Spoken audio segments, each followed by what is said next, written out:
If these entities were trying so hard to contact us, why would they be so cryptic? Why would they be always hiding? It doesn't make any sense. There's got to be an explanation. Nights slow, just blow, my eyes twitch, my ears itch, no tips. I am licking my lips. I hear it inside. I open my eyes. I know I can hide. Something is moving. I swear it's not me. I hope the block is still penetrating. Roll back and sway. Deep in away. I'm losing my life, my son and my wife. I'm begging you, please. You got what I need. Oh God, you hear it again? We're shit. He's waking up. Corner demons coming alive. Crawling up the walls. Better open your eyes. Empty your wallet. Open your ears. I got 2 big bills and a bucket of tears. I have a successful business. I'm happy doing what I do. Next month when I get paid, it's gonna be like way low compared to what I get paid from YouTube. I am nervous. I'm too stressed out. I'm already at my wit's end. I got a million things I'm juggling to try to make happen. There's just too much going on right now in my life. It's not my fault.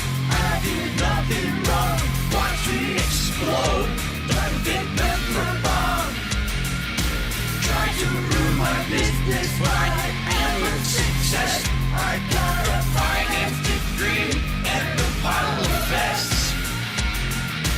Did you see that thing that was up in the corner here? We're shit. He's waking up. Corner demons coming alive. Crawling up the walls. Better open your eyes. Empty your wallet. Open your ears. I got 2 big bills and a bucket of tears. I am Satan Burnell. I'm changing my name to Lucifer Satan Burnell from now on. Is it the end of days? Is it the end of the world? Is it the second coming of the son of Satan? Satan has come for me! Summon demons. Satan, hail Satan, coming for you, Sister Catherine. Heal thyself, hail Satan, loving tonight. Satan is evil. Satan worship, one side for God, one side for ancient flashing. Yes! Your dad is Satan. Satan. Kill him! Kill the demon! Rip its head off! Shove it up its ass! In the corner! Satan lives in her pussy. Here it is, demon child, on the floor. Burn in hell, Burnell. And now I'm gonna burn in hell for the rest of eternity.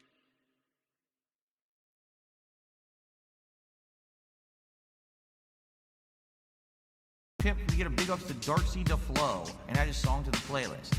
No. What is up, everyone? Hello, hello, and welcome. Only mic was on. It's been on the whole time, huh? I don't even know. Hello, hello, hello. Turn it up, turn it up, turn it up. Turn up my neckphones. Mic check, 1, 2, 1, 2.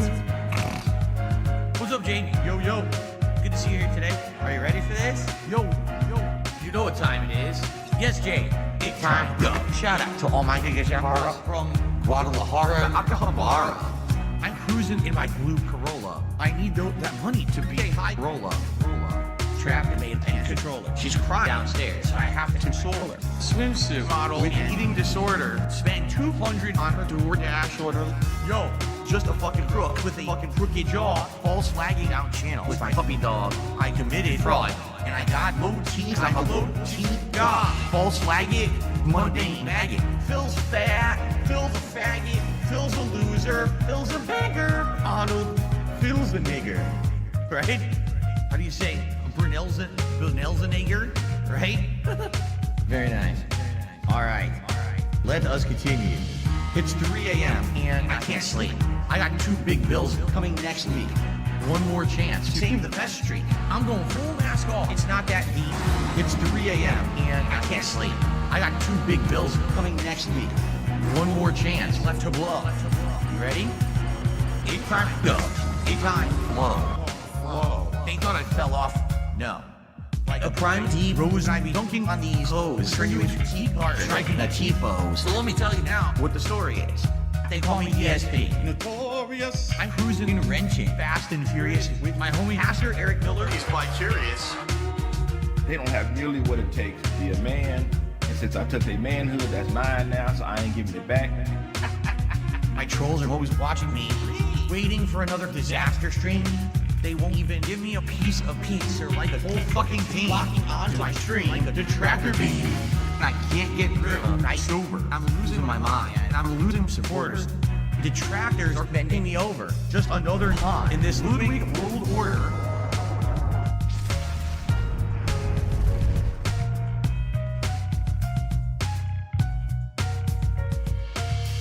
And now I'm seeing so much clearer as I sit here staring into Dark Dave's mirror and all of my fears and all that I see. The raw DSP. Bottom leader, cult leader. It's 3 a.m. and I still can't sleep. I guess this is all I will ever be. This is just how time flows. Until it time go. It's gonna take years of effort to try to dig myself out of this fucking hole. It really is. And it sucks. I hope that someday I'll get out of it. I don't know if I ever will. I may be living month to month, paycheck to paycheck, begging for fucking tips and shit on stream for the rest of my life. Like, it's been tough. You know, my life has been tough over the last decade. Yeah. You know, my life has been tough over the last decade. Yeah. You know, my life has been tough over the last decade.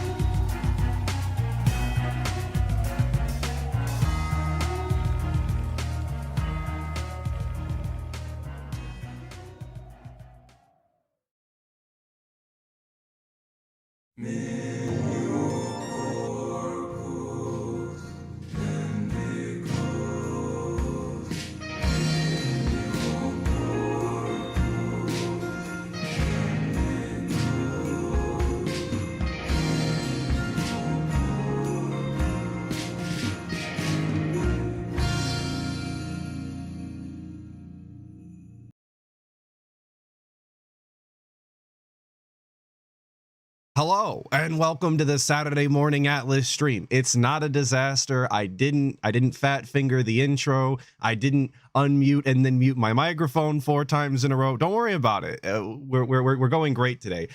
Because I want to appreciate all of you for being here, as I always do Saturday morning, the early birds, which I guess is relevant this week somehow. Very cool, very cool. We'll get there.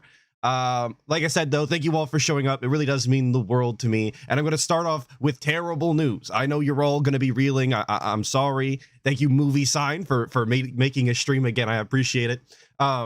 I will not be on WPIG 1651 tomorrow. My bad. I forgot I have an event tomorrow. It will be outside. I don't know how long I'm going to be there, and I don't want to show up to the night stream boring as shit and low energy. I think that's disrespectful. So I just won't do that to you guys, nor the old man. You're just going to have fun without me. He'll be there, probably, I think. But with that, we go into the Atlas segment, which everybody always loves so much. And I played video games this week, like quite a bit of video games, because people kept wanting to. And the rule to me is I don't work on the stupid detractor bullshit if people really want to actually have a good time. So we played Helldivers. I finally picked that up. It's actually pretty fun. And we played Peak. That's that game where you climb the mountain. I beat it twice. Very cool. We climbed the mountain and I did it. And I did actually finish that video I was working on, or at least the rough draft of it. I have to go back and like put the finishing touches on it, but it is in rough draft state. So we're getting there. That's what I really wanted to work on, and we just didn't find the time this week. We'll get it. We'll get it. It'll be fine. But that takes us into this week with DSP, which I'm sure is what you're all actually here for. Yes, Paul Turner, I said video. I announced it last week. I've been working on a video. It's not what you asked for. It's not my normal style nor format, but you're going to get it anyway, and you're going to like it. Get it, Chief?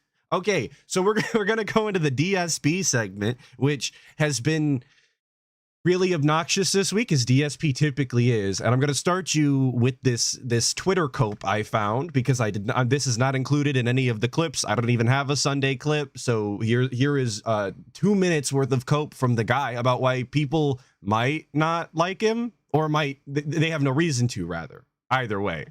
Yeah. Fox did another $2 super chat. Do you think it's the way you treat people? See, here's the thing. You can argue that maybe I've treated some people badly, but you know, those people are not the public. I never treated the public badly.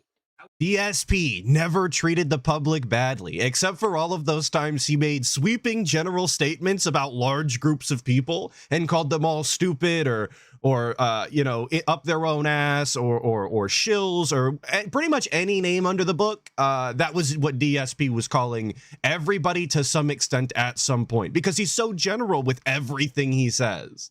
I was never someone who went out there and did political content or religious content or said insanely over-the-top risque things. That was never me.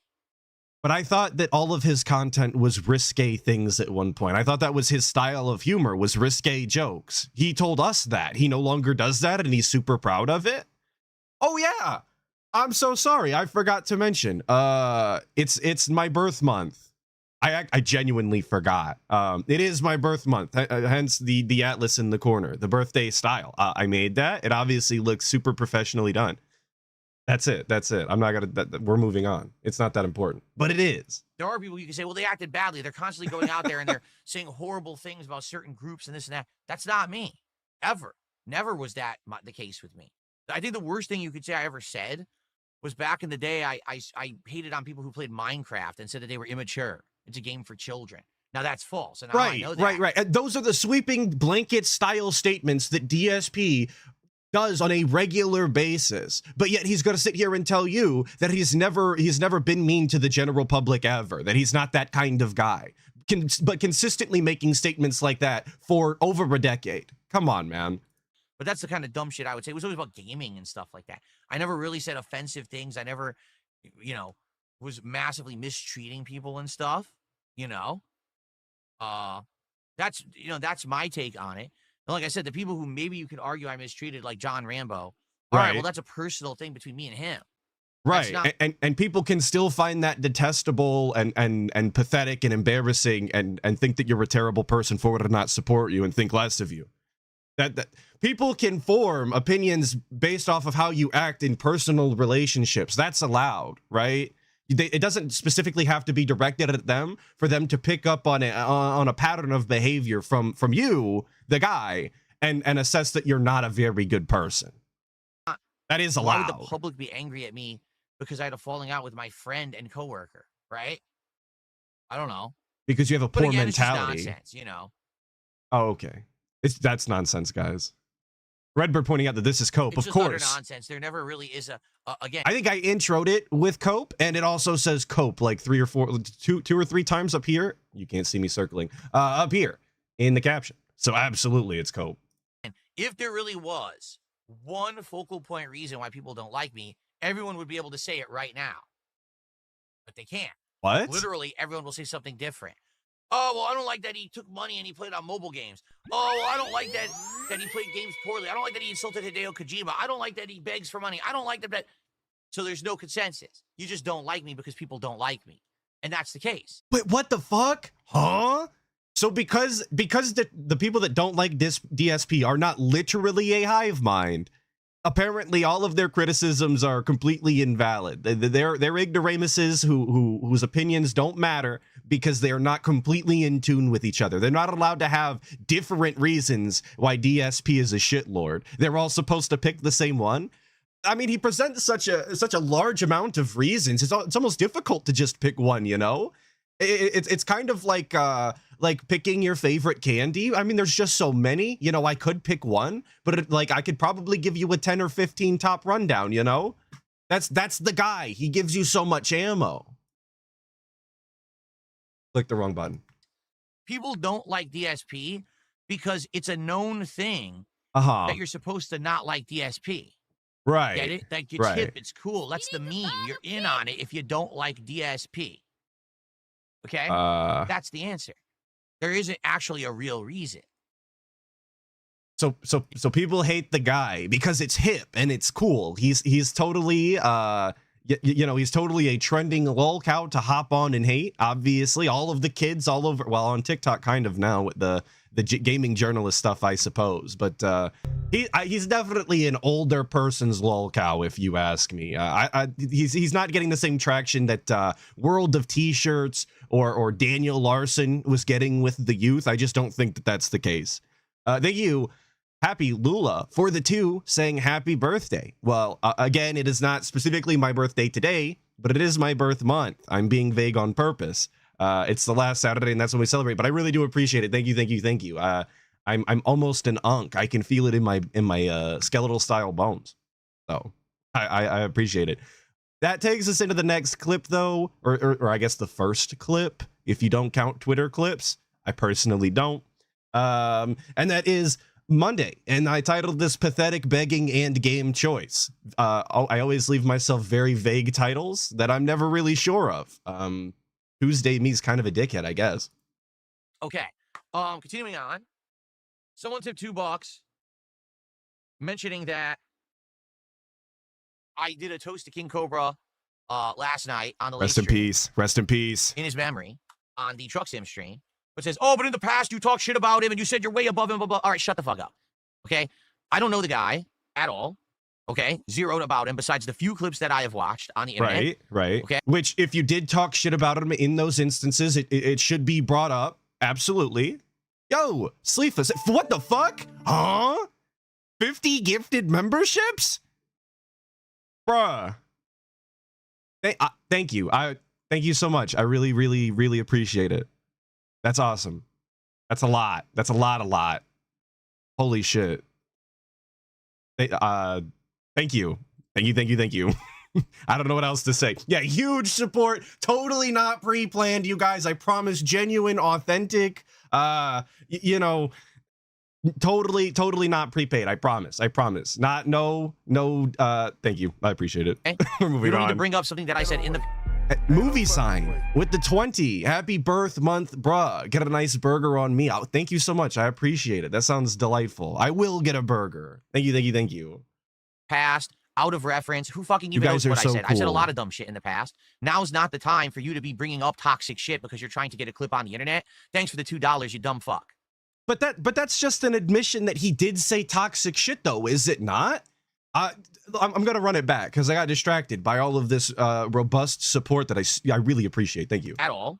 Okay? Zeroed about him besides the few clips that I have watched on the internet. Okay?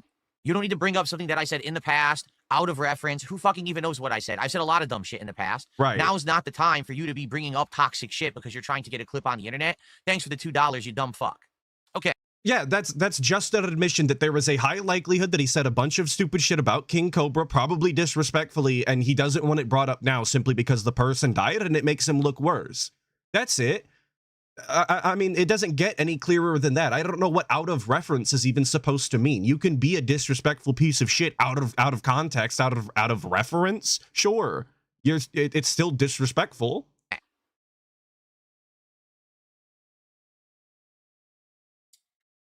Okay, so let's get rid of a couple LARPers over on Kick. There we go. We're removing the LARPers. Mop them up, get them the fuck out, and cool.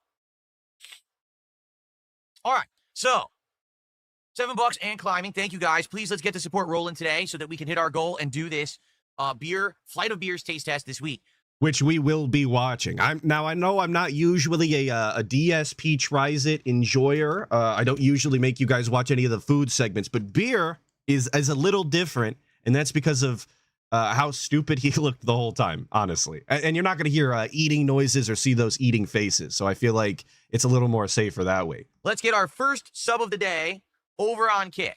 Let's get our first super chat of the day right now on YouTube. And how about a member? We got a couple tips. How about a member? How about a member? A member on YouTube or some gifted memberships for the community. What do you guys think? Let's get some support all around, okay? The variety of support is a necessity. Falapino, how are you over on Kick? He says, what's up? What's going on? Cool. Right now, I'm playing Suikoden 2 HD. We just started that playthrough. We're about 5 hours in. which is terrible, by the way. If any of you have seen the Suikoden 2 playthrough, it's just as boring and awful as the first one. From what I remember, I want to say that it's about a 20-hour long game. It could be longer, but I think I remember it being about as long as the first. It may be a little bit longer than that. I'm not sure. Okay. So that's ongoing as of right now. Okay. We've already begun it. Now, that game does not always have to be a daytime stream. That game has some flexibility, being an older game, that it could jump day to night time slots if needed. I am hoping that people will show up and support that playthrough. If you do, you know, it keeps it in the rotation permanently and hopefully keeps it at a more prominent spot. If it ends up being a slow stream where we're not getting a lot of support, then sadly it might slip to less predominant spots, like a late night stream once a week or something like that. Okay. I love that we're just admitting now that the late night streams are the lesser ideal slots. They're where you go to die, really. They are the hospice care of streams, if you will. They are the death row, if you want to call it that, of streams where video game playthroughs go. We'll see how that goes. And you don't want to find yourself in the nighttime streams. I think you just don't. All here, whether you're here on stream or you're watching on demand or you're even watching this being clipped by a detractor or restreamed, I think everyone out there can collectively agree this playthrough needs to end. It's been going on too long, and it's not even entertaining anymore. This game is too long, doesn't innovate enough to warrant how long it is. We are something like 25 hours into Donkey Kong. Right. And the game isn't doing anything new or original. It's just variations on the same exact formula. It really is a disappointing game, in my opinion. Like, I was hoping it was going to be Super Mario Odyssey 2, because we never got a Super Mario Odyssey 2. Thank you, Knuckle Dragging Detractor, for the membership to the 60 Skulls. I really appreciate it. Big ups. I really thank you. And supposedly, but he's still seething about Donkey Kong Bonanza. He played it for 25 hours, had fun for about 0, and then decided to continue to play it for the remainder of the playtime, complaining the entire time. Who worked on Mario Odyssey? But we have to finish it. It must be done. This is going to be a system seller for Switch too, because Mario Kart World wasn't. It was kind of underwhelming. This will be great. It angers me. It really does anger me, because Nintendo used to pump out insanely good quality first-party games every single time. It was hit after hit, banger after banger. Now, even Nintendo, you have to second-guess yourself when you're buying their big priority first-party titles. A lot of these are just, sadly, underwhelming. And listen. And this is entirely a DSP opinion. I want to say. I mean, obviously, all of it is DSP's opinion. It goes without saying. But the idea that you used to be able to just buy any Nintendo game and expect it to be the highest of quality, and that you can always expect that you're going to be playing a good game. I've never found that to be true my entire life. I could never just buy every Nintendo IP and expect to have a good time, because that was never really the stuff that I enjoyed. I'm not the biggest Nintendo fan out there, unlike the guy, I suppose. So he's just kind of talking out of his ass with like he's nothing but objective here, and I just don't think that that's the case. Thank you, Paul Turner, for the 12 months in the 60 Jesus Christ, the 60 Skulls. I really appreciate it. Saying Phil had kid that wants attention in the back of the class energy yesterday during that MGS3 stream. I didn't see it. I will probably wind up watching it after the stream today. All of the MGS3 footage. Spoiler, there's not going to be any MGS3 footage in this stream. I hate to tell you. We'll probably look at it next week when I have more time to compile it all, of course. Thank you for your patience, of course. If you like Donkey Kong I didn't mean to Bonanza, clickbait I'm not going to anybody. sit here and I'm not going to yell at you and say you're wrong, okay? The game has reasons why I understand people would like it. But honestly, for me, I feel like we have advanced and just progressed past the whole collectathon formula that Bonanza really focuses on. I don't find it insanely entertaining to have to go through every single world, pounding through every wall, hitting the ground to see the sonar through the wall to find bananas, medals, relics, doing challenge stages. It's like, again, it's dated. It's like, that's a formula from the 1990s that even then was played out. Take a look at Donkey Kong 64. Well, it was played out because there was like 100 games coming out in the genre, and they were all really long because of the formula that is a collectathon. And isn't this the guy that wanted to play the new Lego Batman game when it comes out? Well, wasn't he kind of excited to see that it changed the formula or whatever with the new Arkham open world or whatever that is going on in that game? It's still a collectathon. All Lego games are still just collectathons at the end of the day. So I wonder how that playthrough is going to go for him. The game that nearly killed the 3D platforming genre. So why in 2025 did they bring it back? I just don't get it. I'm actually confused. What made them think that this would work in the modern day for a modern audience? It did. It did really well. It scored incredibly high. I mean, the people that I know personally that have played it a couple of times over now. A full run and then a one banana run or something like that, I was being told. And they had a really good time with it. They said it was a bucket of laughs. They didn't say that specifically, but you know what I mean. Now, a lot of people have said, oh, it's so good, but almost no one's beaten this game. That's the truth. Most people just didn't beat it. They played it for a while and put it down. That's what happens with a lot of Nintendo titles. Everyone buys the Nintendo console, rushes out, buys the new game. Right. They don't actually finish it. They just buy into the hype and drop money, but then they walk away. For me, I'm really trying to force my way through this game. Dude, 25 hours through, we're still not done with it. It's like, what is going on with this crap? I like that he was shaming normal people who don't play video games for a living and wind up playing video games for a brief amount of time to have fun, and then they don't play it again. I don't think there's anything wrong with that. If that's the life situation that you find yourself in, be my guest. I don't finish most of the games I play either. I play for fun, and if I'm not having fun, I don't play. You know. So the good news feels is like a normal adult we're in the position third to last world. Then, which, by the way, I'm an adult now. It's my birth month. Thank you, TZ Combot, for the 25 PLN, saying today I felt like I'm stuck in life. Then I saw Goutside Phil yet again, stuck in a time loop of begging, and I feel better. Well, he's good for that. I don't think that everybody that bullies DSP is out to make themselves feel better, but if you do bully DSP and you are having a low day, it's a pretty good time. Not gonna lie. You realize your mental health, your lot in life it could always be worse, and that's a positive note. There's 2 more worlds after the world I'm in, and then there's the finale. It's like, dude, it's so long, it's ridiculous. I hope we beat it. Well, let me put it this way: we're beating it this week. I've already laid out both Tuesday night and Wednesday night are reserved to beat Donkey Kong Bonanza. So if we don't beat it tomorrow night, we're beating it Wednesday night. And I know I may have low attendance and low support for both streams. I don't care. I need to finish this game. Seriously, I can't stand it anymore. It needs to be done. It's been like 2 months I've been playing this stupid game. Why is it so long? Because you're not good at it. Like he actually sucks huge ass. Right? And it sounds like he's having so much fun, doesn't it, guys? Doesn't this sound like a playthrough that you want to tune in for all of the chill, positive vibes that you would be experiencing, all of the laughs and gaffes that you would witness? Doesn't this sound like that playthrough? In 2017, I was playing Super Mario Odyssey, and I had the opposite feeling about that game. That game I loved. I was like, dude, it's so good. The music, the graphics, the innovation that each world you go into feels different, the different hat transformations that all make the game play different, right? The audience actually didn't like it that much. Do you remember that? That actually, no, I don't. I was playing it at length and I was one. trying to get all the collectibles and everything in it. And people were actually criticizing me for it, saying, you're spending too much time on this. Johnny the Ultimate saying that we don't need a boring story. You're wrong. This is the DSP stream you're watching. We do need the boring story. It's half the content. Game we don't like. It's first-party kiddie stuff. And I was like, at that point, I remember trying to say, Nintendo isn't just for kids. Nintendo is for kids and adults alike. Right. And I don't know why you would criticize this game when it has such ingenuity and creativity. And it ended up being my game of the year. I went through it, a full playthrough, and did all the secret worlds at the end. You unlocked the secret worlds and everything. Did everything in the game because I loved it so much. Fast forward here. Right? 8 years. We're playing Donkey Kong Bonanza. Dude, I can't wait for it to be over. I'm angry that I invested so much time in it, and it would actually be more painful. So hang on, I'm gonna let him finish. To drop it because I did actually invest so much in it, so I don't want to drop the game. But man, like, he's angry that he's continuing this playthrough. He's angry that he has to continue to play the game for God knows how much fucking longer. How do you think that the audience feels? Because he's definitely not providing any sort of entertainment value to counteract how bad the gameplay supposedly is. You would think that as an entertainer, as a content creator, he would be aware of this fact that if he's not having fun, if he's not having a good time, his audience probably fucking isn't either.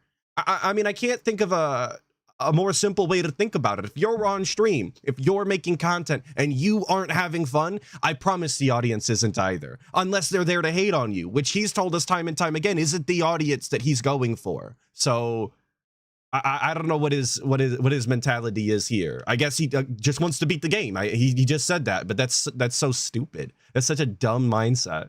Thank you, Knuckle Dragging Detractor, for the 5 Canadian, even though that's not real currency. I'll let it pass. Thank you for the 5. Saying, Outside Phil does like to time loop. He can wake up any day and time loop at a professional level. It's true. He's kind of the best.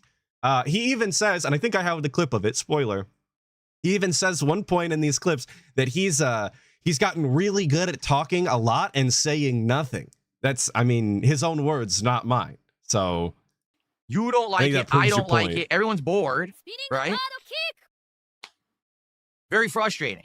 So I need to beat that this week. That will conclude this week. Donkey Kong will be done by Wednesday night. That simple. It'll be done by Wednesday night. We're wrapping this game up by hook or by crook. However we do it, we're doing it. Okay? Okay. So I've never heard that term before. By hook or by crook? Is that a saying? 3 ongoing playthroughs, one of which is going to conclude this week. We also have chill streams of American Truck Sim and Minecraft. And I've already told you guys, the reason that these have been around for so long as a weekly playthrough is because you guys come by and you support me so well. Yeah, that's a real saying. As long as these streams keep I've never heard that in my entire life. It must be like a super old man thing. The phrase was first recorded in the Middle English controversial tracts in 1380. That's how old that saying is, I suppose, according to Wikipedia. So support goals, I'll keep doing them. You know, I'll be honest, Truck Sim doesn't get a lot of viewers, but the people that are there are incredibly engaged. They have a great time watching Truck Sim and they support it every week. So why would I stop doing it? If there's an audience for it, even though it's not a huge audience, and if they're willing to support it, why would I stop? Now, if the support were to just basically dry up for those games, then those slots would be open for other games. But hey, they've been working all week long. So why wouldn't I, right? So we'll keep that, all week long, excuse me, all year long is what I meant to say. So why not keep going? We've got, if that's the way that he wants to run his business, you know, it has an audience, it's hitting the goals, then why are we continuing to finish out Donkey Kong Bonanza? This is like completely contradicting business mentalities that we've got going on here. On one hand, we're keeping games that nobody is showing up for because it makes money. And on the other hand, we've got like streams that regularly have an amount of people on them. And they don't make money, but we're going to continue to play those indefinitely. What's up with that? Why do we do that? Like almost 4 to 5 months of Minecraft and about 4 months of American Truck Sim, if you didn't know. Pretty crazy to think about, right? It's been going on that long. It doesn't seem like it, but man, I think we've got 40 hours of gameplay in Truck Sim and something like almost 50 hours in Minecraft. He's his first time chatter. What do you think of Cyrax? I don't think of Cyrax. I don't. Nobody should. The Cyrax I think about is the robotic metal cyborg in a yellow jumpsuit from Mortal Kombat 3. That's the Cyrax that I know of and think about. So outside of that, I don't know anything about a Cyrax. And by the way, he was one of my favorite characters in Mortal Kombat 3. So thank you for our first super chat of the day, $2. That gets us up to $9 of contributions. Very nice. Imagine having a favorite MK3 character. Couldn't be me. I wasn't alive to enjoy that game. Thank you, Demi Fiend, for the 2. Saying this is literally RPG overload rant again. Yeah, to some extent. It's almost like he's never happy playing any sort of video games and he's always complaining. It's weird how that works out that way, right? Almost as if games aren't fun to him. I haven't played years and ages, but I'm going to get into it and have some fun, you know? There's nothing better than just, you know, getting point blank and shotgunning someone's head right off or, you know, putting a chainsaw into their chest and ripping their bodies apart. It's very fun.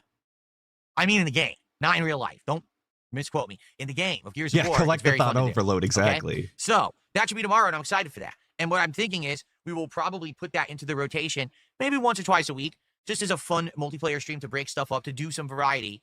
And the better it does, obviously, the more apt I am to play it more. If I play it tomorrow and the stream does really well, then I'll probably want, you know, to do it again.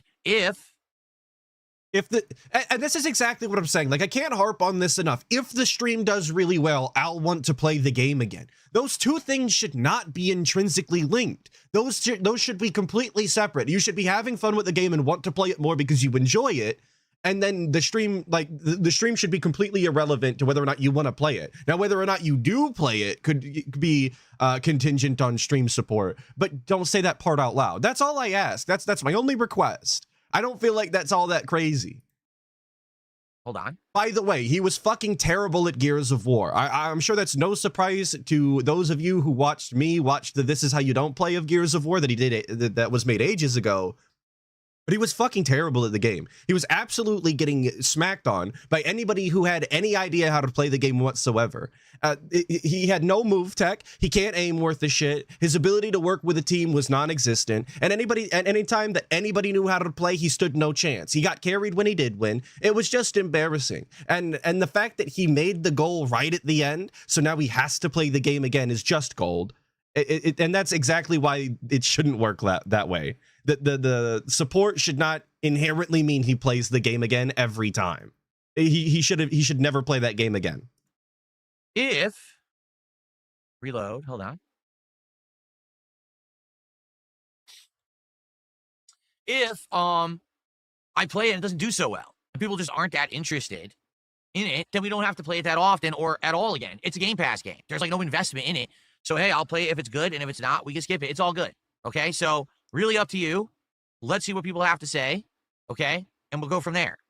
Being asked if it's my birthday. No, it's my birth month. Okay, I'm being vague about my birthday on purpose, so you can't dox me. There's absolutely no way that I can You're gonna play like GTA find my 4 birth and the Ballad of Gay certificate? Tony What? DLC, Sweet Code N2 HD, Hollow Knight Silk Song, Gears of War Reloaded, Metal Gear Solid Delta Snake Eater, and Chronos The New Dawn all at the same time. There's plus still doing chill streams of Truck Sim, right? And doing streams of other. I can't. There's no way. I'm here 6 days a week full time. It's not enough to cover all those games. Okay? So we have to come to a conclusion. We have to talk about this. We gotta pick a game, you guys. And we have to figure out what's going to stay, what's going to go. Personally, I think that what we're playing now is fine. We're going to beat Donkey Kong soon. But out of these 4 games, Gears of War, Metal Gear Solid Delta, Silk Song, and Chronos, what are we definitively saying yes to? What are we saying maybe, but not originally when it releases? And what are we saying, no, we're not playing at all? I have a real question for those of you who are in the know. Have any of you heard of Chronos The New Dawn before DSP mentioned it? This is a genuine question, because I like to consider myself kind of informed on video games, all right? I try and keep up the best I can with things that I'm interested in. I had never heard of it until DSP started saying it. Some of you were saying yes. I guess it's from Blooper Team, which I did know made the Silent Hill 2 remake, which I'm interested in playing when it's not $1 billion, but I'd never heard of it. I didn't know that they were even making Chronos A New Dawn. He keeps saying it's the spiritual successor to Dead Space, which I thought we already had one of, and it didn't do very well and people didn't like it. So it's weird that we're super excited for it now, I think, personally. But again, I had never heard of the game till he said something. Just, I'll be honest with all of you. All these games look good to me. Every one. So that's going to be a tough decision. Now, the truth is, I could just put a game off for a week or two. And then maybe as we get further into certain games, then we could look to bring in a game around mid-September rather than the first week of September. That would be okay. We're up to $17 of support and climbing, guys. Thank you for the early support. Please, let's keep it rolling. I was watching your American Truck Sim video on demand. If you allow me some constructive criticism, stop driving at night. Rest until it's morning. Then take the job. Oh, if I it gets forgot I too dark included and you have this. many hours I ahead, left go this to in sleep. of the You as the player Sore are Hogan enjoying the game clip. driving, but for the viewers, the big interesting thing are the points of interest. We can't see them at night, so it ends up getting very boring. It's a shame because SCS, I'm not sure who that is, puts a real effort to make real roads, buildings, and museums. So I guess it's a game developer. Bridges from real life. P.S. Maybe there's too many lights, LEDs, and screens in the office. Overall, that can have a compounding effect on your eyes. I'm using blue light filters, and I stopped needing eye drops. So for those of you who weren't keeping up with any of that drivel there, this guy is legitimately recommending that DSP sleep in American Truck Simulator, like in the game, specifically so that the sun is out and people can see the landmarks, because this is, of course, absolutely vital to a number of dents, that they see the real-life landmarks when DSP is just nonchalantly driving nondescript generic highway number 34, I guess? Like, I don't know who needed this. I don't know who asked for this, who this is important to other than this one guy, but apparently it was worth mentioning to him. He cares a lot. Thank you, Flagchan, for the $10, saying happy birthday, birth month. It took a grown-ass 43-year-old man 3 days for him to just decide he was going to play MGS3 anyway. Absolutely, and I didn't include the whole thing, but it is a large portion of the clips, the amount of time we dawdle around this subject. So I hope you're all ready for that.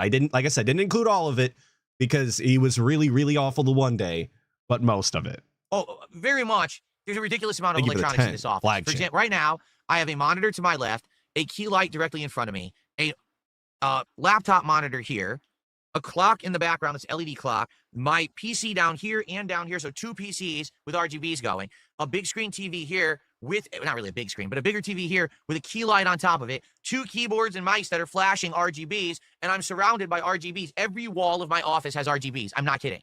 Every wall has a string of RGBs. Is this supposed to be a flex? Sinks that go around it. So basically, that's why I say it's a studio. It's not really an office anymore. It's definitely a studio. Okay. So the difference between an office and a studio, guys, is how many RGBs fill the room. That is legitimately, apparently, the only criteria that you need in order to transform your office into a studio. So anybody out there who's got themselves a little corner office at their workplace, or even a cubicle, just go ahead and throw a bunch of LED strips around in a square and make it a studio. Get yourself an upgrade, folks. It's only a couple of $1,000 or whatever for all the lights and the foam that you absolutely need, of course. Set up for these streams to look like they do. Okay, so you're right. That's However, fucking in general, nonsense. It doesn't really bother my eyes. It's been a combination of my allergies this summer, because the pollen count has been sky high this summer, and the air conditioning. When I have the air conditioning on high blast, it bothers my eyes. Not maximum blast, but high blast this time. A lot. And my eyes start to burn real bad. And then, like I said, right now I put the eye drops in. They feel better now. They're not so bad, a little bit, but not so bad. So I wouldn't worry too much about it. So thanks for the, first of all, thank you for that, because I appreciate that you care about that. As for Truck Sim. Also, look, Jesus Christ, I need to stop. The idea that you're telling your audience about how dry your eyes are and how the pollen affects it and having to put it in eye drops, I just can't imagine this happening on any other stream. It's such a nothing topic. It's so irrelevant to the subject matters that are actually at hand that people care about. Only on an old man DSP stream are you going to find shit like this. He's the only one that's going to be talking about this nonsense. Thank you, Medusa Jr. for the 2, saying extended cluttered closet, not a studio. It's true. You're the first person in the 4 months I've been playing Truck Sim that I've heard this criticism from, or I would say this suggestion from. That's why I've never thought about only driving during the day so you guys can see the landmarks and stuff. So in that regard, I will probably try to bring this up during the next Truck Sim stream and see what people have to say. I'm curious what people's feedback will be. I think most people who tune into the Truck Sim streams are doing it not for the game, but to chill with me. And just hang out with me while I'm having a couple drinks and, having a good interactive time. The Truck Sim stuff is fun to be part of it, but it's not definitively the reason why people are showing up for those streams. Might not be why all people are watching. Some people might actually care about the Truck Sim aspect. And if you guys are being turned off because you can't see anything because I'm driving at night, then fair enough. Maybe we could do that. Just keep sleeping until it's daytime, then take a job and go on it. So let's see next week if someone can even he acknowledges that the truck simulator streams, the more specifically the gameplay aspect of it is a completely pointless aspect to the stream. Could be almost non-existent, almost completely pitch black, and it wouldn't make a difference to the people that are there. So why do we even do it? Like, is he having fun? He could just drink and chill and actually focus on the things that people are talking about in chat. Focus on having meaningful conversations and actually talking to his fans. But instead, we have to semi-focus on the gameplay and blow out the audio while we're backing into the trailers or trying to put them into position, It just makes for a worse stream, if you ask me. But it just can't go away for some reason. Remind me of this next week, I would definitely appreciate that, because chances are I am going to forget about this within a few days here. But if you guys could remind me when we play Truck Sim again, hey, the suggestion was made to only drive, jobs during the day. Let me know. Let's see what the live audience thinks. We'll go from there. We'll take like a little poll maybe and see what people think and go from there. But I will consider it for sure. Okay, cool. All right. Great. Awesome. I thought that little recommendation was incredibly stupid. Nonsense. What? Oh? Snow Curl tipped $1. Oh, fuck. Okay. He said this a very silly thing. He says, do you think that some of the difficulty of hitting a support goal, for example, yesterday during GTA, it was down to the wire to hit the goal yesterday. Now, we did hit it, okay? Do you think it's because you have a scrolling banner and the tip skull, he still calls it the tip skull, by the way, which it is not. It is a support goal. It incorporates everything, right? Huge difference. Absolutely vital that we point this out. Obviously, this fucking Snow Carl idiot doesn't know what he's talking about. Basically, can be dismissed immediately because he called it the tips goal. But we'll let it slide for right now. Is it because that you have a scrolling banner and your goal isn't always on the screen? No, I think it has nothing to do with that. I don't even know where you get that. Let's continue. Well, we addressed it anyway, though. I mean, obviously, we had to bring it up and pretend like we didn't know what they were talking about or that it was completely stupid, but we gave it the time of day regardless, because that's the kind of show we run around here, the nonsense show. hopefully, people will show up, engage, and support with Suicode N2. If you do, let me put it this way. It's this simple. It's cause and effect, just like I said with Suicode N1. If you show up, if you engage, and if you support these playthroughs, they continue. That's why Truck Sim's still going. That's why Minecraft is still going. And Suicode N2, or Suicode N2, will continue as long as this continues. We hit the... Hey, spoiler alert, Minecraft is no longer continuing. And if you wanted to see gameplay, I have an hour of fucking Minecraft that I don't even know if we're going to watch. Once again, big up Snort Hogan. But I tried to cut some clips out of that I thought were amusing. And every time I jumped to a new section to see if there was something I could cut out, I just couldn't do it. I thought everything he was saying was so stupid and idiotic. I wanted to talk about it, even though we might not see it at all. So if you stick around long enough, maybe we'll do that at the end. Goal today, it's in the rotation. But if it starts to dwindle, if people stop showing up, if I'm trying to have an interactive stream... I mean, guys, he made a fucking bathroom in Minecraft and proceeded to spend half the stream in it. How could I cut that out? I mean, that's so cool. And chat with you guys, and no one's talking, and no one's paying attention to the game, and people are going off and derailing the stream and doing their own thing, and if support is abysmal, then I'm not going to keep playing it. Okay? So let's see what happens. I'm hoping for the best because I really like it and I want to play it, but, I can't make that happen. All I can do is play it and see how it goes, right? I'm the streamer. That's correct. I'm the streamer, and if I... So this was somebody calling out DSP because he's leaving the choice of the games that he's going to play, whether it be MGS3 or Chronos or Silksong. He's leaving that up to the audience. It's a little out of context, but that's exactly what it's talking about. I make the decision, I'll be wrong no matter what, because I'll be told, I didn't listen to feedback, I did the wrong thing. How dare you skip this one? This is your fault.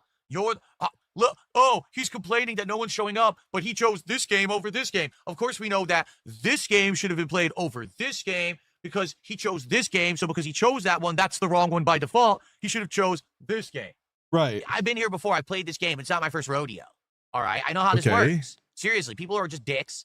And no matter what I do, if I choose what I do, I'll be told I did the wrong thing. And Lan Geiger absolutely has this nailed in his fucking kick chat. All he cares about is distractors. That's exactly what this indecision is about. And he just laid it out right there for you, for everyone to see. The reason he doesn't pick his own schedule, the reason that he doesn't pick the games that he's going to play and he's constantly leaving everything up to his audience is because he's unwilling to be wrong in the eyes of the detractors because he doesn't want to hear about it. He doesn't want people to make these videos, to restream his bullshit, and talk about how he's incapable of making good business decisions that are going to net him support because he doesn't know what they want.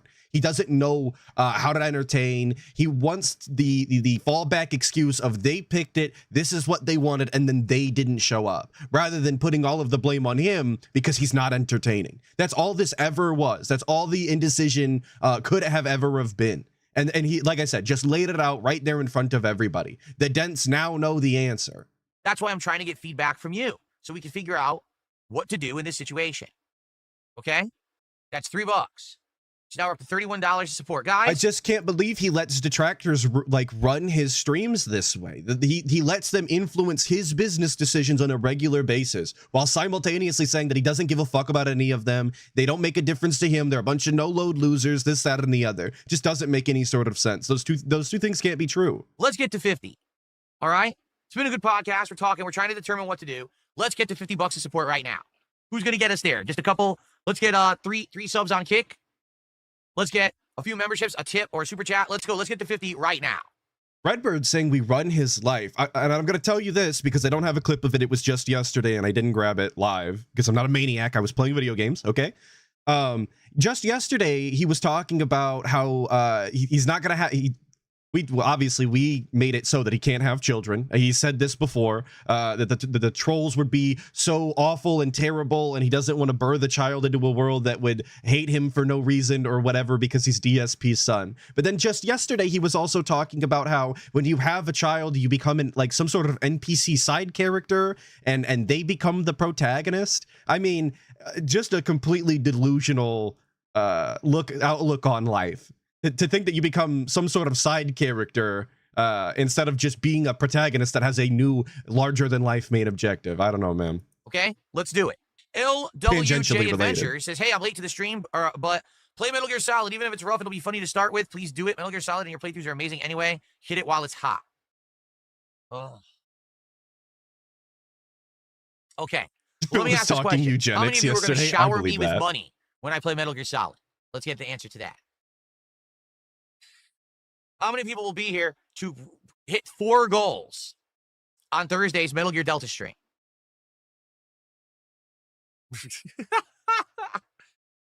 And he laughs and giggles and does this weird awkward thing. And it's just disgusting because you know he's not joking here. As much as he's trying to play it off as a joke, he's being serious. He does actually want people to prepay. He does actually want people to type in his chat, yes, Master DSP, I'm going to be there tomorrow. I'm going to shower you with money. You could expect $150 by noon o'clock. And if I'm not there, that's what he wants. If he could, that's how he would have it. The problem is nobody likes him enough, you know? Sure seems I guess somebody did in the end, didn't they? But we're not there yet. like everyone wants me to play it. Yes, you're right. You're right. I'm being told about the eugenics in chat. Yes, he did specifically say yesterday in that child discussion. Sorry to derail here, but he did specifically say that you should have to take an IQ test before you can breed. That should be a requirement in the United States of America. Obviously, I hate to find out what that would do. But it sure seems like the reason that people want it is because they just want to be toxic. They want to watch me not do it well or do it in a method where, oh, he's not doing it according to the way you're supposed to play it, and therefore that's wrong, so now we shame him again for the 3rd time, right? That's right. So here's the thing.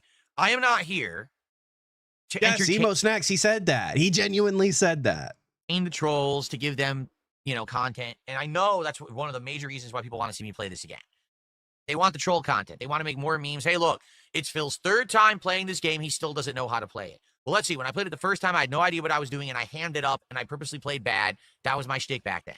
Then, 6 years later, I did a redemption run. I've already done a redemption run on this game. And the redemption run was much better than the original.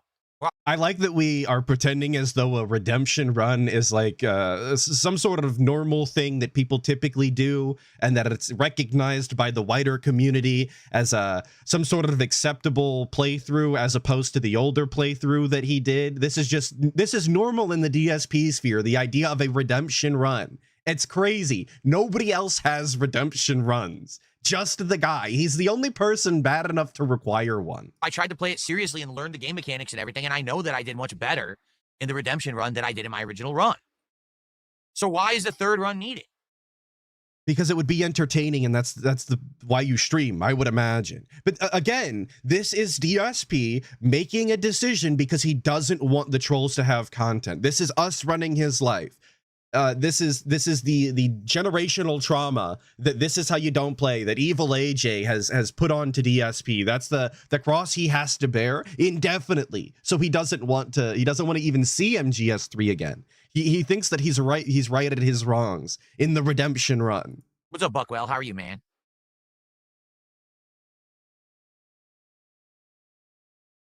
All right. Are we gonna say anything? Or are we just gonna sit here? We're thinking, we're plotting. We're scheming. We're not very happy about it, though.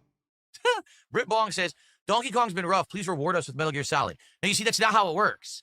I'm the one suffering through Donkey Kong. I'm the one who has to play it. Therefore, you should be rewarding me, not me rewarding you. You reward me for suffering through that game.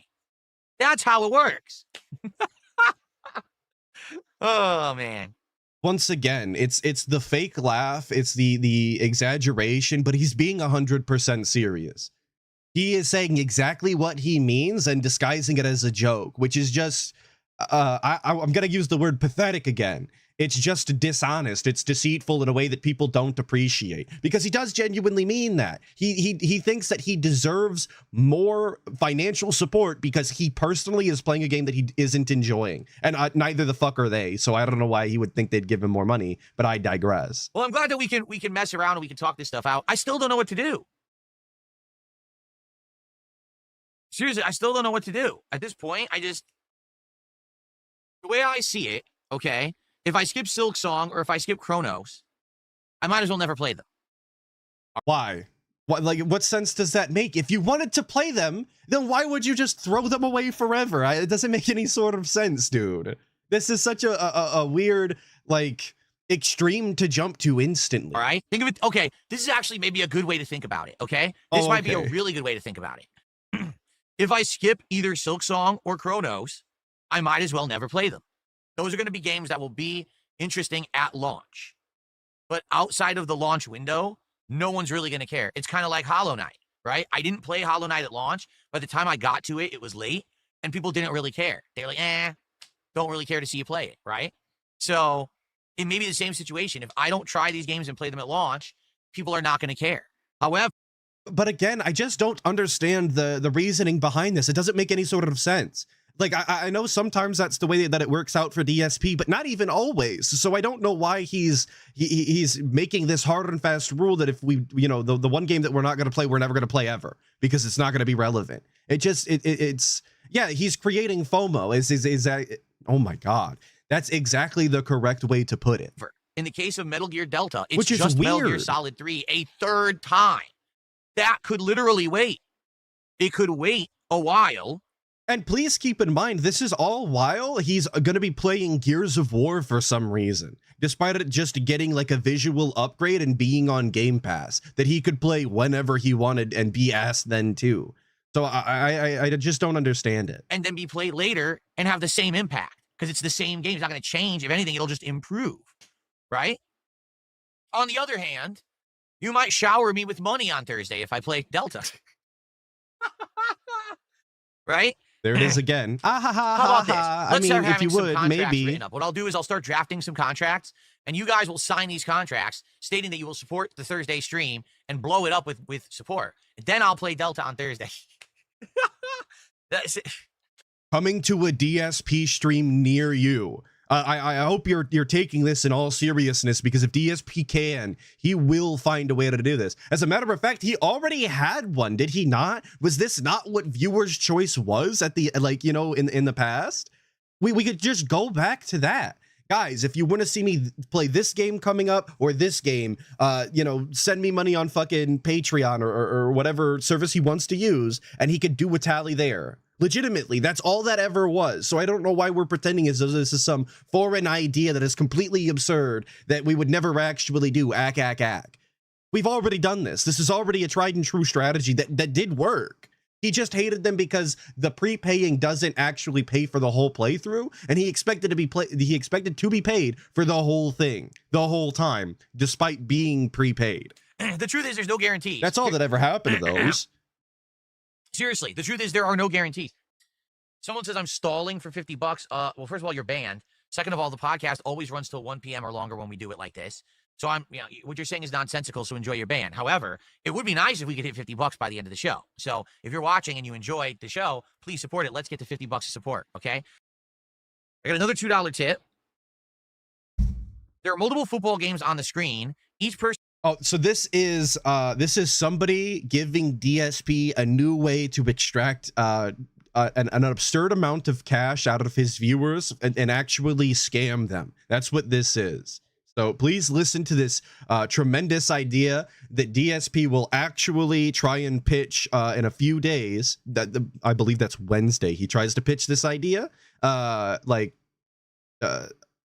don't know a good way to put it. Not seriously, but seriously. The person that donates writes which game they want the streamer to do next. The streamer adds a support amount towards the game. At the end of the stream, whichever game has the most money towards it wins. It's interesting. So, okay. So basically, I would do a stream. This is hypothetical. I'm not saying I'm going to do this. Let's say tomorrow, during the Gears of War multiplayer stream, I say, okay, guys, here's what you do today. When you contribute, in the body of your message, put the name of the game you want next week. and I will add together, like, let's say someone does a $5 super chat. Oh, I want Metal Gear Solid. And someone does a $10 tip. Oh, I want Silk Song. And then someone does a 5-sub bomb over on Kick. Oh, I want Chronos. So I start tallying up 3 totals. And then by the end of the stream, whichever game made the most, that's the one I absolutely 100% am playing no matter what. And then maybe the game that's in second place is the game that's the strongest possibility. But then the game that did the least, that's out. Forget it. Slatter Gaming saying, wait, so pay me to pick a game, then pay me to play the game beginning to end? Yeah, that's exactly what we're pitching right now, right here. Yes, that would alienate people who don't donate. You're correct.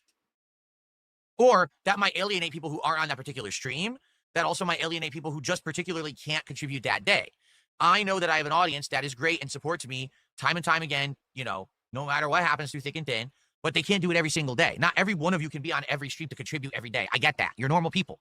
Well, there's a very easy workaround. You could just do it for the week, as you have to make the decision by next week. Be like, all right, guys, for the week, I'm going to be tallying up all of your super chats, so include the game you want to see in your message. Doesn't have to be the only thing you send, but you could put it on the end, and I'll tally it up. Like, it's a very easy workaround if you wanted to do this. Not that I'm trying to give DSP any ideas, but I'm just pointing out that he just has no sort of complex thought in his brain. Like a challenge has come up and he's immediately stumped, can't figure it out. Right? We're not all rich oil barons. We're not Saudis who can afford this kind of stuff every day. Yeah, every once in a while, it's nice to go by and support someone whose content you like. You know, I get that. So I don't know, you know, it would have to be an event that's maybe set up purposefully for that so everyone knows about it and stuff. By the way, can we get some... And again, I can't stress this enough. That's exactly what viewers' choice was on Patreon. It was just people spending money and they would get to vote on the game. It's really no different at all. Other than you actually get more of a message via super chat, I guess. So it might even be a better deal. Thank you, Vaporware 336 for the 5, saying all this discussion to avoid talking about the real problem, being the stinking, stroked out charisma black hole on camera. Well, obviously, I mean, we're just trying to make up for the deficiencies that he has by playing a game that might actually interest people. That's the point of the game, is to make up for all of DSP's inadequacies when it comes to entertainment. Support and hit $50. Let's do it right now because the show's going to end in just a couple minutes here. Let's get to $50 by the end of the podcast right now. Thank you for the 5. Let's get some subs. Actually, let's get some subs. We didn't get any subs today. Let's get some subs over on Kick. Let's get another tip. Let's get a super chat. Let's get it to 50. Let's get it to 50 right now. Skirt Cobain 21 with the 2 Canadian, not real currency, but thank you, saying Sons of Kojima 2 Electric Boogaloo. Well, ain't that the truth? I've heard that he's been playing terribly. And Adam Corona, thank you for the 2, by the way, Skirt Cobain. And Adam Corona's asking if I'm going to talk about the early bird stuff. Yes, we're going to get there. I'm going chronologically. Okay. We're not paused. We're just chilling. This is a meme. Still not paused. My arm's starting to get tired. His arm's tired after holding it up for like 6 fucking seconds, man. It's not that, it wasn't even, like, it's long, but it's not that long your arm should be tired. Explain how what I did for the last hour and a half is a podcast. Well, let's see. It was a broadcast on the internet that people can watch. It could be both audio or video, because podcasts are both. It had determined topics, which we discussed. We had back and forth discussion. Well, what is a determined topic is I guess the greater question here. That's pretty much the determining factors of what a podcast is. Like, a podcast can literally be someone just talking to themselves about a topic for 2 hours. That's a podcast too. If you don't think it's a podcast, well, you're a moron. I don't know what else to say. You're really stupid. Wrong. Now, a podcast does not always have people calling in or people having seated guests. That's completely false. Whoever is making that up is a fucking idiot liar. It has nothing, not a requirement whatsoever to do with a podcast. That's the dunce level of fucking talking.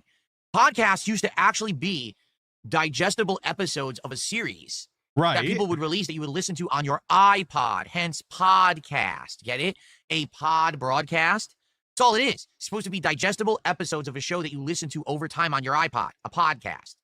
That's it. It doesn't have to have any fucking guests. It doesn't have to have anything. It could be about anything at all. So here's my issue with this mentality. If you, and this has to do with the way that we use words and the definitions of them and common nomenclature when you discuss topics, because I'm I'm kind of in two minds of this. I prefer to use words as they're defined so that we actually know what we're talking about. But then you get definitions of words that are so broad and so fucking vague that using the word itself has become so nonsensical and so useless that people like DSP can get away with things like this, and nobody even knows what you're actually talking about at this point. Because if you define podcast, it is a series of digital media files distributed over the internet to which a user can subscribe by means of syndication software. That's it. But that means that just about anything that you put online in any sort of media file is a fucking podcast by definition. So it's a completely utterly useless fucking word that basically means nothing. And that's why when people talk about podcasts, there's this disagreement here, because people have an idea of what a podcast is, a vague idea, because that's actually what makes the word meaningful to use and useful in the English language. But DSP is capitalizing on its vagueness. That's literally all that it is. And that's why I get pretty irritated when I listen to people talk like idiots online, or in real life, and they have arguments and they're talking past each other because they're using very particular definitions of words and pretending to be stupid. It's very productive, obviously. You're an idiot. Yes, by definition, music is a podcast. Absolutely. That's the way that reads out and why it's stupid. If you think that, why are people so fucking weak-minded in the modern day that they get talked into shit, or they just get brainwashed into believing stuff that's factually fucking wrong? How dumb can you be? Right. God, you're stupid. Because you don't let DSP use the vaguest definition of podcast on the planet. You're a fucking idiot, by the way. How dare you pretend to try and define something a little more specifically for utility? How dare you? It really irks me how dumb you are. Can't you be smarter? For God's sakes, can't you be smarter? Do it for me. Do it for DSP. Be smart for once. Stop saying dumb things on the internet. Lord knows there's enough of them. You don't need to add to the pile. No shit. DSP does basically all of the dumb talking that is necessary on the internet daily. Nobody ever has to say anything stupid on the internet again. DSP's got it covered. But that is, of course, going to take us into the next part of picking out a fucking video game, because we still can't do that by ourselves. So here is what I've called the Stallcast selection. I actually did just cut this morning, so I do know what's in it, but I'm not going to spoil it. What I will tell you is that there was a large portion of this pre-stream that is already cut out, where he decided to say that he was going to pick the game and then talk about anything and everything else as much as possible. And by anything and everything, I mean absolutely nothing all at once. He said nothing for about 30 to 40 minutes on the pre-stream, despite saying he was going to talk about the game. It was really irritating. I cut it all out for you. Thank you, Redbird, for the 2, saying, do you have an office, a studio, or a bone cave? I like to call it a beige sarcophagus is what I'd prefer to call it back here. The carpet is beige, and this is where the dead man resides. So it is what it is. Thank you for the 2, Redbird. I'm glad I could give you the clarification of the nomenclature we use here in the bone zone. Lilia Harper did a $5 super chat. Thank you, Lilia. And she says, if I could give a critique, I think you often get easily frustrated, and nothing is worse than watching someone crap on a game that you actually enjoy. True. But here's Makes the for bad content. Much like most real people, I tend to get emotional during certain moments. So, for example, if I'm playing Donkey Kong Bonanza, and the graphics are crapping out during a boss fight, and now it's running at like 12 frames per second, and I can't see what's going on, that frustrates me. And I might say things like, "This game fucking sucks." Now, just because I say that in the moment. I really enjoy when he exaggerates, when he pretends to be doing DSP in the past. I can't see what's going on. That frustrates me. And I might say things like absolutely ridiculous faces, the kind of faces that you would think only a special needs child would be making. Loki does remind me of that picture of Jade that everybody uses. This game fucking sucks. I mean, it's what it gives. He looks one and the same, if you ask me. They could be brothers in that way. Now, just because I say that in the moment, it doesn't mean that that's my all absolute belief. Do you understand? It doesn't mean that at all. Okay? It just means that I'm angry in the moment. All right? And the thing is, I'll Well, then don't fucking say things that you don't mean. Say what you mean and mean what you say. If you're upset that the boss fight is low FPS and you're having a hard time with it, then just fucking say that. Don't say this game sucks as a general sentence because you're upset in 1 fucking second. I mean, you can feel free to do that when you're playing by yourself, but when you have an audience, when the things that you're saying are going to be clipped, they're going to be taken as gospel by God only knows who, you have to be particular with what you say. And that's just the way that it has to be. honest, I do feel that there are too many content creators today that do one of two things. All right. They either over exaggerate because they're trying to actually get that kind of attention. Like they'll look for a game that's good and then they'll shit on it because that gets them attention on the internet and then they get their clickbait. Okay. That's one kind of person. Or we could talk about the complete polar opposite. The people who literally just kiss every game's ass, but don't actually play them or beat them. You know, the people who just have partnerships with every single company. They get every game for free early. They get to play exclusively early because they're special. But you notice they never say anything negative about the games they play, but they also never finish them. They'll do like 2 streams as promotion and kiss the game's butt. And then after that, that's it. They're on to another game that they're getting paid for. You see? I'm not like... But both of those things are DSP, except that he doesn't get paid for promotions. Like DSP is the go out of his way to exaggerate about how bad a game is just so he's unique and different in that way, and he's the realest motherfucker ever. But he's also the play a game a few times and kiss its ass and pretend like we're having a good time and not point out the flaws guy. He's simultaneously both of those people at the same time, well, at different times. You know what I mean. Thank you, Sneed Feed, for the 2, saying angry in the moment. Hold on to it for 20 years. I mean, that's a way to live. That's the guy. He'll remember the slightest grudge for the longest. Thank you, Sneed Feed, for the 2. Either of that. What it is I feel like I'm more like you than most other content creators. In the moment, I'll get emotional and I'll say something, but then I'll be sure to correct myself later. Like, for example, with Donkey Kong Bonanza. Absolutely, there were times during the playthrough I was bored to tears because I'm like, dude, I'm still just smashing things. I'm still just doing the same thing over and over. I'm bored of this, and then I'm not having a good time. But take a look at last night's stream. Even though I was very frustrated at one particular boss, when I got to that final segment of very original gameplay, of cool nostalgia and things that was like tying it back to Donkey Kong, I loved it. And did I not title the last part of my playthrough like the best final hour ever? Because I really feel like it is. Dude, if any of you watched the DSP Donkey Kong Bonanza streams in any fucking capacity, you would know that he detested that game. I sat through large chunks of 3 separate Donkey Kong Bonanza streams, and I don't think I ever heard him say a positive word about the game. The whole time he was irritated. The whole time he was talking about how bored and repetitive, and repetitive it was. The whole fucking time. But now we're gonna pretend as though because he enjoyed the last hour and titled this certain video this certain thing, obviously you're misrepresenting him, and that was his true opinion there in the final moments. Give me a fucking break, dude. You're not going to convince people that the entire playthrough is null and void in your hatred because you titled the video one thing and you said you had a positive moment in the final hour. That's bullshit. That's silly. Like, take a look at most modern games. I actually feel like that final hour of Donkey Kong Bonanza is absolutely the epitome of what they did with that game. It's the absolute best, you know? So even though I over exaggerate sometimes in the heat of a moment when I'm angry, I'll try to be fair overall.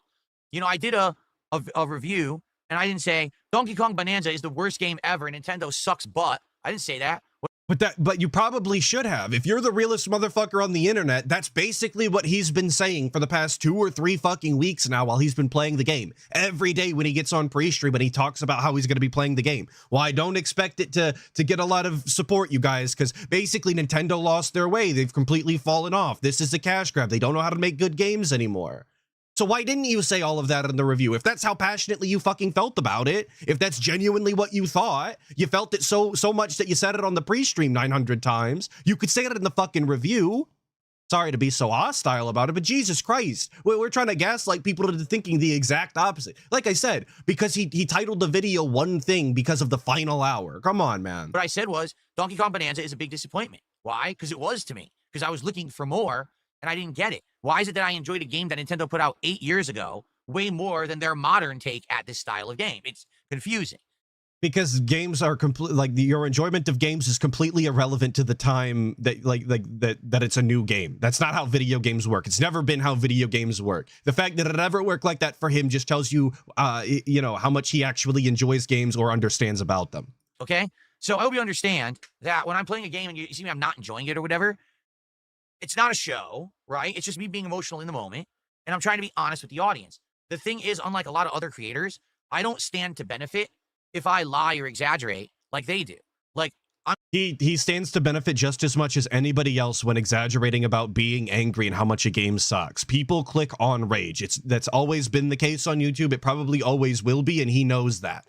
To pretend just because we're not being, I'm sure he's going to say, paid by X, Y, and Z to do X, Y, or Z. Just because we're not directly being paid in that format doesn't mean we're not benefiting. Come on. I'm not going to get extra views because I say something sucks that really doesn't. You and do. I'm also You not going to can. get benefits Absolutely. from kissing It's the an game's option. butt. I'm kind of a very unique creator in the middle there where I can be honest with the audience. And because I'm honest, that's why a lot of people really like my content, because they know when they come to a DSP gaming stream, you're getting my truthful opinions and feelings in the moment about what we're doing. Even if they're wrong and completely driven off of emotion and there's no objectivity to them, so they're not really useful pieces of information, that's the information you're getting. It's super good. You're not getting a paid ad. You're not getting someone who's being disingenuous for clickbait. You're getting the truth. And I apologize if there are times when I come through as overly aggressive, maybe being too harsh on something. Okay? I know that sometimes I am. And I do apologize for that. That's something that I've really tried to work on in the 17 years I've been a creator. You're doing I think a real I'm much shitty better at job it today than I used to be. I used to get very angry with games and constantly just slam them. Let's be honest, that was kind of the whole angry reviewer mentality back in the day, where you had angry video game nerd, you had nostalgia critic, and everyone on the internet wanted to be an angry reviewer. But he still channels that same energy regularly on stream. That's why he still, I mean, I want to hope that's the reason he still does all of the shitty dicks and diarrhea ass jokes or whatever the fuck he says. Like, I can't even really pretend to be those people because I don't watch and have never watched their content. But you get what I'm saying. He still channels that on a regular fucking basis and is still completely unfunny doing it. So why are we pretending as though that's not the case, that we don't still behave that way? Right? So everyone's yelling and screaming about every game. So I over-exaggerated. I would say games were horrible and stuff when they really weren't.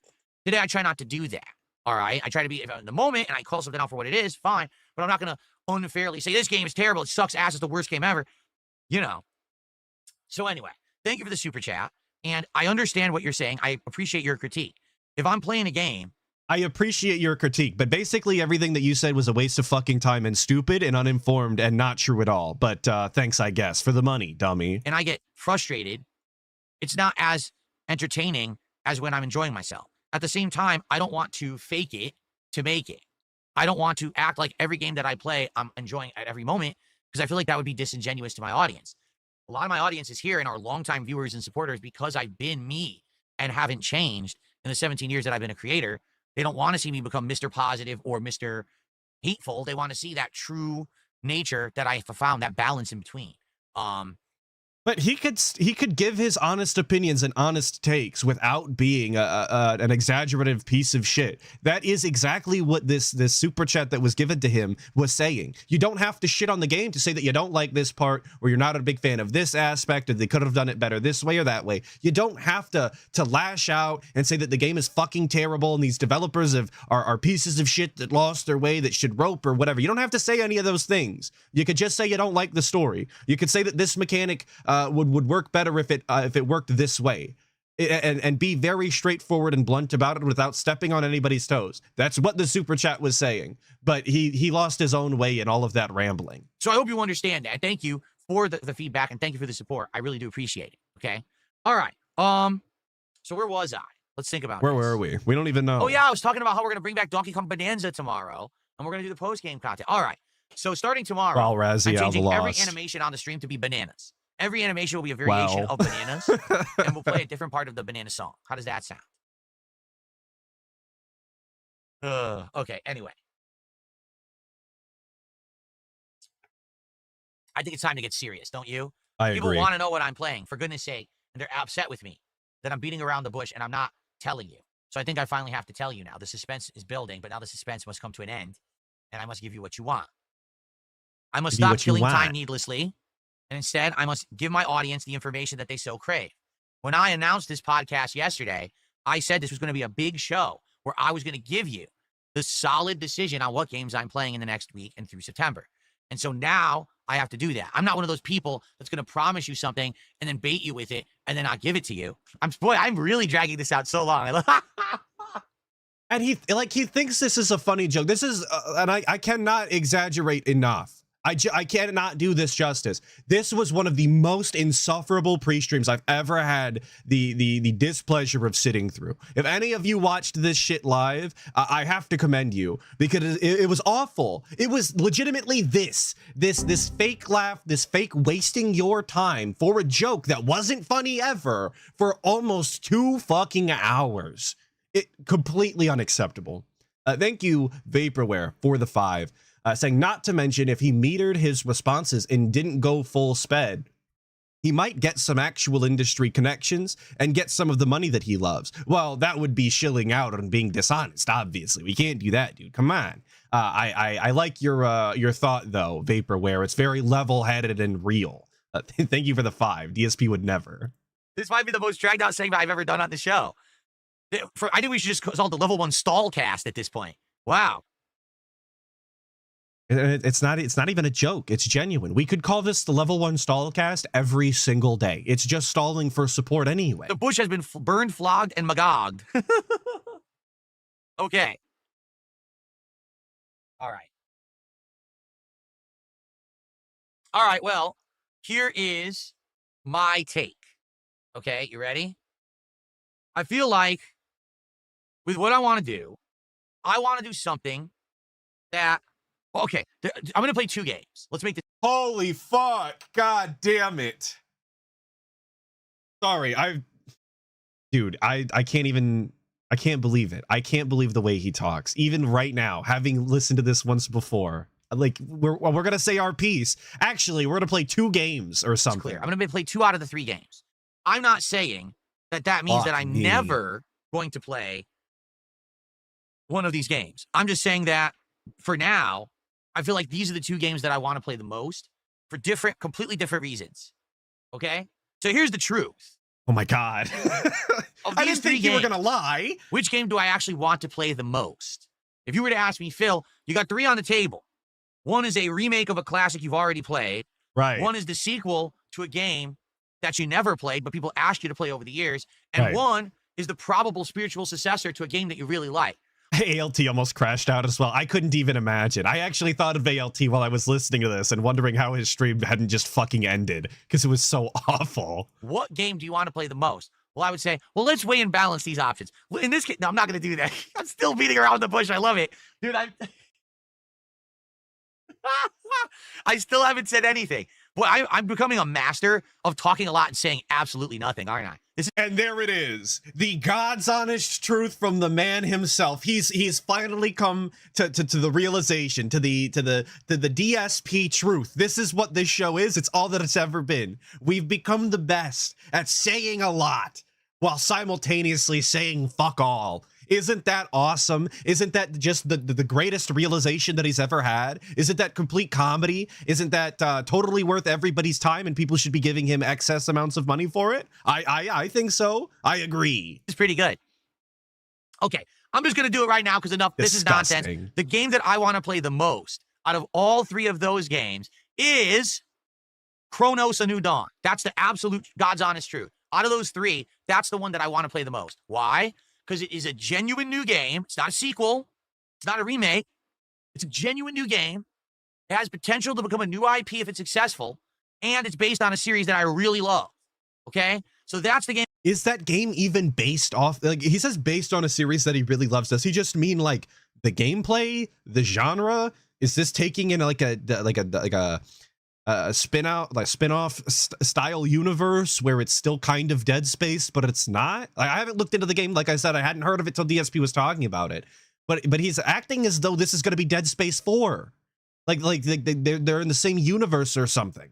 And I don't think that that's the case. I want to play the It has nothing to do with Dead Space. I didn't think so, but he's talking as though it does. And he said this. He talked the same way about that other one, Callisto Protocol. That's how he hyped up that one as well, and that was nothing but a flop. So I don't I don't know, man. absolute most.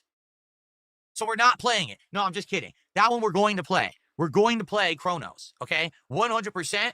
We're doing that. We're starting Chronos next week. All right? Now, All right. I don't even know. Chronos is not on Game Pass, right? I think you have to buy it. I don't even know. Is it a full-priced game? Hang on, we got to check live. We can't talk and check Steam at the same time. It's an impossibility. I can't find it. Is it not on Steam?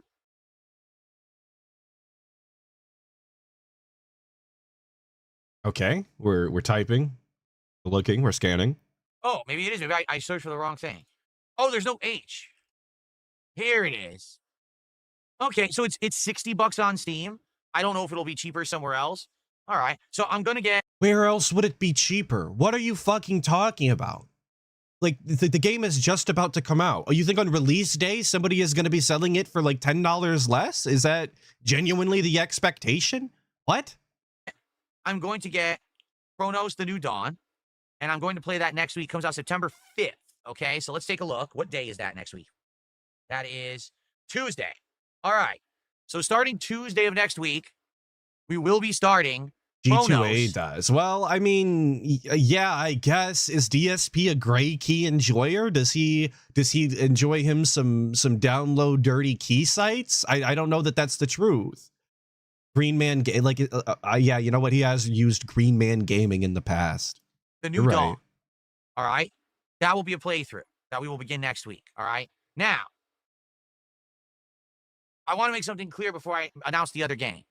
If We're still fucking I start dawdling playing around. one or both of either of these games that we're going to play, and it just doesn't work out, maybe Chronos sucks, right? And it might.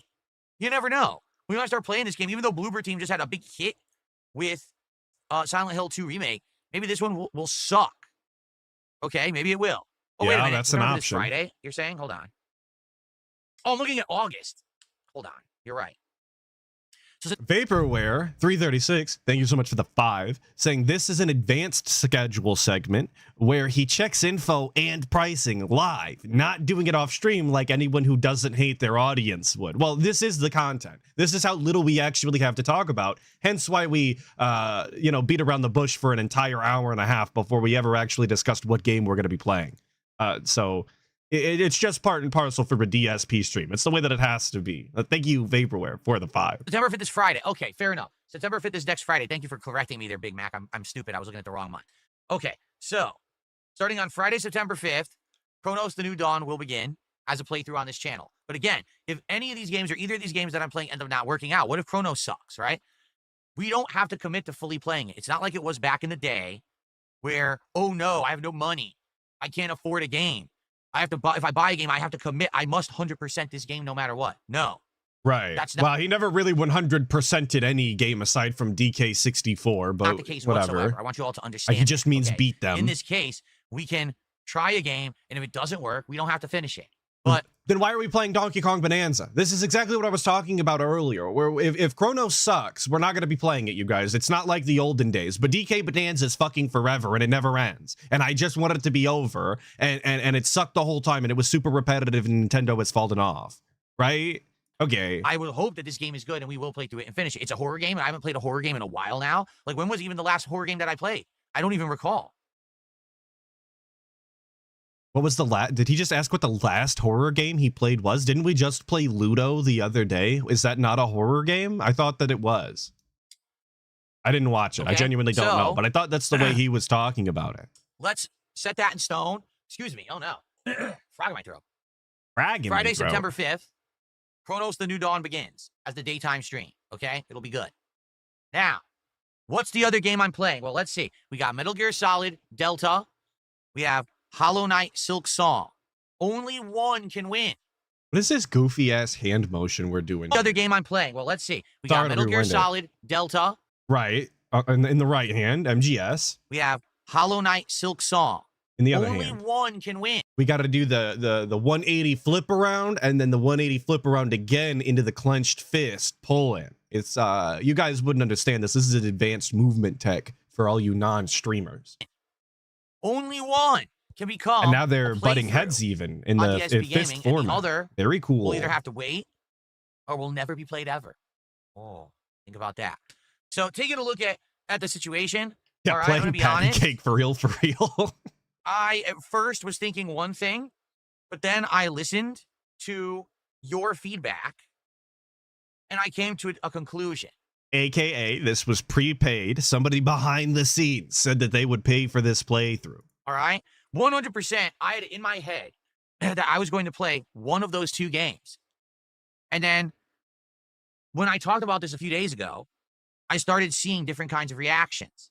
I started seeing people say stuff in the chat. I started seeing comments on videos. And I was like, oh, I didn't know that people felt that way. Okay, really? So, listening to that feedback. Right. What was the and feedback? Get to it, bud. Trying to do what's right for what my viewers want. Okay. Is. We are going to play. Right. Ready? Oh, I received a tip. Hold on. I just received a tip. Are you loving this bit? You love this? Are you liking this? Are you laughing? You're like doubled over. This is so funny the way that he's not answering the question or actually The Dark Side Child Returns tips $1. doing the Says, topic. I want to ask how things are looking for Metal Gear Solid 3 Remake. If you're still on the fence about it, I hope you take this tip as support for trying this out. Metal Gear Solid Snake Eater Delta. And what did I miss with the big podcast? Would you be open to reactions for the Chill with Phil stream tonight? So we have $1 of support for Metal Gear Solid 3. Yes, he did legitimately stop actually giving the answer to the game that he was going to play so that he could shout out $1. This $1 support has ground this stream into a screeching halt. So someone actually suggested something. Okay? Now I hope you're ready for a complete derailment because Someone we're going off the suggested something to fucking me. rails. And it was intriguing. Here's what they said. They said, are you aware that there are other content creators? Here's what they do. Right, If this is they're what they do. indecisive about. I mean, he will never say who this content creator is, by the way. He will not name drop this person. I don't even know if he knows who this person is. This might not even exist in real life. This might have just been made up nonsense. What But here is that idea again. On a stream, they'll actually throw it to the audience. But what they'll do, listen to this. They'll say, Listen to hey, this. here's what we do. Today, if you want this game, support the stream. And in your support, in the message, tell me what game you want. So let's say, for example, we're trying to decide between Metal Gear Solid Delta and Hollow Knight Silksong, right? So I would say, well, today when you contribute to the stream, in your message, say which game you want. I'll start a running tally of what support each game's getting. And by the end of the day, that determines what game I'm going to be playing, right? So, for example, I think someone showed me a suggestion of this. Like there's a sports streamer. I have no clue who they are. I actually never seen them before. I don't even know their name. But they showed me like their setup, and it was okay. But how did they provide you the example? They showed you who this person was and how it worked, but you don't know who they are. That doesn't make any sort of sense. I genuinely don't understand how that could be possible. This is just nonsense, dude. Just say who the fuck it is so that people can actually go and check it out and see the way that it fucking works as was designed by this person. What are we fucking doing, bro? Just be honest for 2 seconds. Thank you, the Furious Cinnabon, for the 5, saying he is Italian, dude. That makes up for all of those guarded ass hand motions we were doing a minute ago. You're right. My bad. I forgot he was 1651% Italian. My bad. I mean, look at all that grease, dude. Of course. Thank you, Skycraw, for the 19 months as a member of the 60 Skulls. I really appreciate it. An OG Skycraw is. It's like, so here's the possible games that we can do today. We could do this team versus this team versus this team, or this team versus this team. Contribute, and I'll tally this up, and at the end, we'll see which had the most support, and that's what we're going to do. Okay? Now, here's the thing. I think this idea, in some cases, makes sense, okay? But in others, it doesn't. Some people have already argued, they already said in chat, well, doesn't that mean that the whales will just control your content? That yes, the whales are purchasing a playthrough with their dollar? Because let's say, for example, today, I said... I really do just want to put that on the record officially. The whales have always controlled the playthroughs. Ever since prepaid fucking playthroughs on Patreon. The whales have been controlling the playthroughs. And it's even more so true now that we're doing the 150 goal or we don't play the game ever again type shit. That is definitely made for whaling. That is the ideal scenario for whale calls. If you want to see this game continue, I need $90 to save it from death. That is legitimately what we're looking at sometimes. So again, not an absurd concept whatsoever, not out of the realm of a DSP stream at all. Thank you, Pope Super Kame Jizzler, for the 16 months in the 60 skulls. I really appreciate it. 16 months is a long time. And you say, I just woke up. I don't know why we chose this pig roach. Big ups, Atlas. I was not the early bird today. Cat is banned. Gone forever. And we're getting there. We're going to get to the early bird segment. Big ups, Pope Super Kame Jizzler. And Jordan Fadeaway with a 5, saying DSP is the gold medal winner in the Special Olympics of mental gymnastics. Also, he's the real life embodiment of Eric Cartman. But my wife, Hot Pocket. Now, I don't understand my wife, Hot Pocket. That's over my head. I'm too dense. I think Eric Cartman is more enjoyable in his antics than DSP. I find that comparison a little rough, personally. But in the likability factor, maybe so. Thank you, Jordan Fadeaway, for the 5. He is definitely a gold medal winner in the Special Olympics. So during the course of the GTA 4 stream and tonight's Chill with Phil stream, you can support either Metal Gear Solid Delta or you can support Hollow Knight Silksong. Contribute in your contributions, say what you want. I'll tally it up all day. I'll have a running total. And then at the end of the day, at the end of the late stream, I'll let you know what game had the most support. Now, although I do think... Of course, we had to do the entire rundown all over again as though other people from some of their audience are watching or something that weren't there the first time we described it. Because we have an ever-revolving door of dents, of course.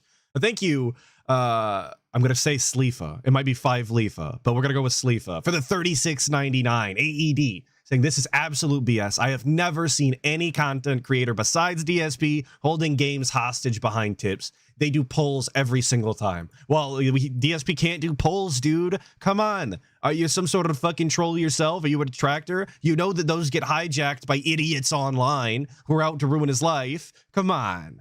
But you're absolutely right. DSP is the only person holding gameplay hostage. Absolutely. 100%. This could be an excellent fundraising tactic.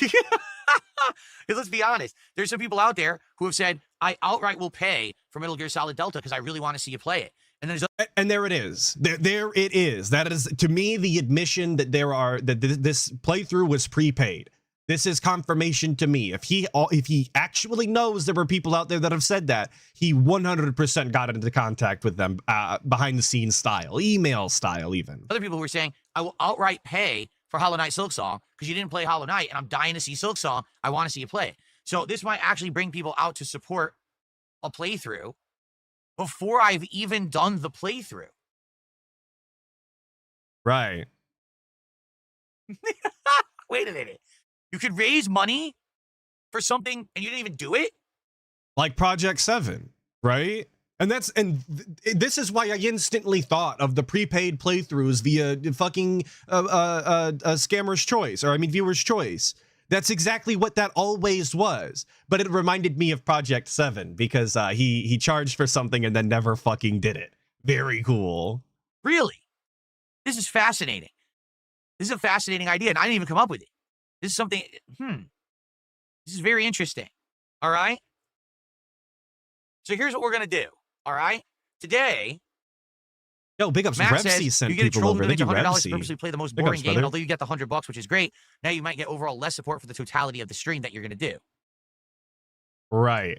And that was the problem with Viewer's Choice, is that they would pay the fucking, $1,000 or whatever for the month, and then he would do the playthrough, and it would take an extended period of time, and he wouldn't make the money during the playthrough because they already fucking paid, and he'd be upset and salty the whole time and miserable. That's why they went away. There you go. But this is a Here's new what we're gonna concept to do, him. We're going to pretend like we've never done this before. It's so good. Today, when you support the streams, all right? Like, for example, right now, if you're going to super chat, or if you're going to tip, or What's even up, if you're Bots give Pro? some subs, all right? When you do it, I want you to tell me, either in the body of your contribution or in chat, I want you to tell me, do you like this idea? Say, yes, Phil, I like the idea of having financial goals for certain playthroughs, and you should do that. If you don't like the idea, in your contribution, I want you to tell me that you don't like the idea and you don't want me to ever do it. Okay? So first, I want you to pay me Right. to tell me if you even like the idea of having to raise funds to pick a playthrough. And then later on, I want you to again contribute for a playthrough before it even happens, and it may not even happen.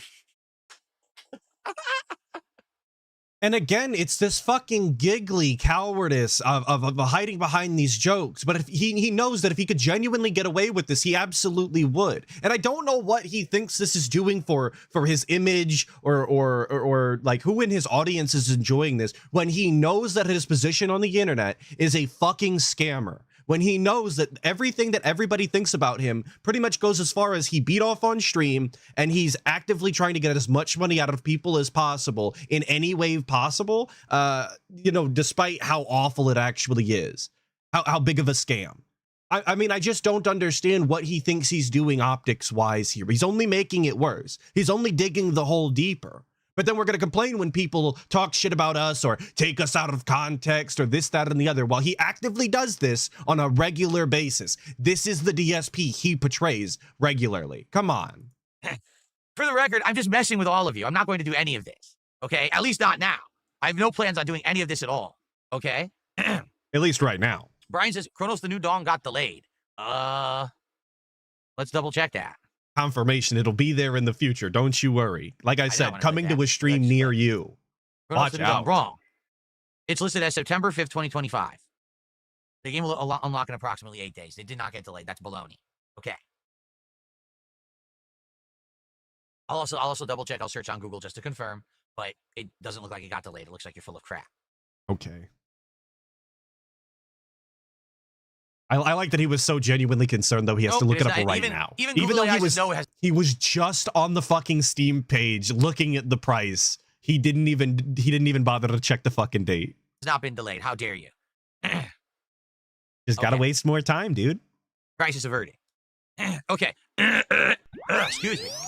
Ew. Big Mac, 28 months as a member, says boot to that idea, but I'm voting Metal Gear Solid Delta. Okay? And then Cyber Elk just did a 10 euro super chat and said, I don't like that idea, but hey, Metal Gear Solid Delta. And this is only proving the point that this will work. I told you, I'm indigestion today for some bizarre... This is genuinely an in for DSP as far as raking in cash goes. Obviously, it won't last forever, but I could definitely see this scam coming soon. Reason. At least for a period of time. I eat the same thing I always eat. So I actually don't know why I'm happening. Or why this is happening, okay?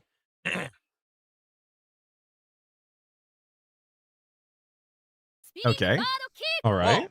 We're getting all kinds of contributions here. What I want to do is the currency conversion for the euros. Hold on. Oh my god, I don't give a fuck. For Metal Gear Solid 3 Delta. Wow. And then we got Chef Demesky who did a $2 super chat and says play Homefront the Revolution. Oh, well, that's an option I never considered. Here's the thing.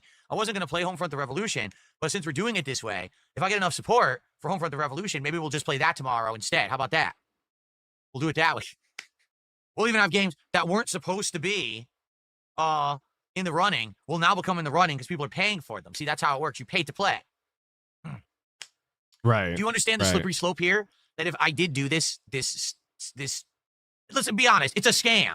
All right? If I ran this scam, how dangerous it would be. Because you literally have people constantly demanding. So he's admitting right now, right here in front of everybody, that this is a scam. He is calling this setup that this other individual, this YouTuber unnamed that he totally doesn't know. He's admitting here that what they do is a scam. But you just heard him a minute ago, just a few short seconds even, say that this is not what he's doing right now. Leaving the door open to do it in the future. Leaving the door open for the future scam. His own admittance, this is a scam. Stuff just for contributions. And I don't want my streams to be that. You know what I'm saying? I don't think that overall it would benefit the content. Dan Zach did a $2 super chat says it could be genius, but hell, it could be chaos. You're right. It could just be people buying the content. And here, I've outright said this too. As much as I rely on support to make a living, I don't want content to be purchased content just for a small few. I don't want this to be, hey, come to DSP Gaming today to see the playthrough that 2 people paid to have happen and no one really wants. I want it to be content you guys all want to see, you know? Except that happens on a regular basis. Didn't we play all of Baldur's Gate 3 specifically for that reason? I mean, just a prime example there. And we're literally playing Metal Gear Solid Delta, by the way, because one three named individual, weird how they always have the 3-part name when they throw out big money. They spent $700, I believe, over the course of 24 hours in order to get Metal Gear Solid Delta. Isn't that so strange? Weird. A few tips have come in. Let's see here.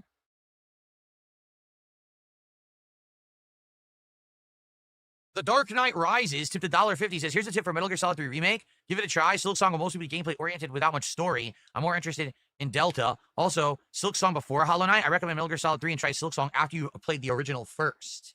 That's an interesting take. I actually didn't hear that one yet. That's an interesting take. Maybe I just shouldn't play Silk Song because I never played the first game. And so I should just hold off on it. Huh. Thank you. Okay. What the fuck is that name? What am I supposed to say? Edazalo? That's what we're going for the 1,000 hub. Thank you, Edazalo.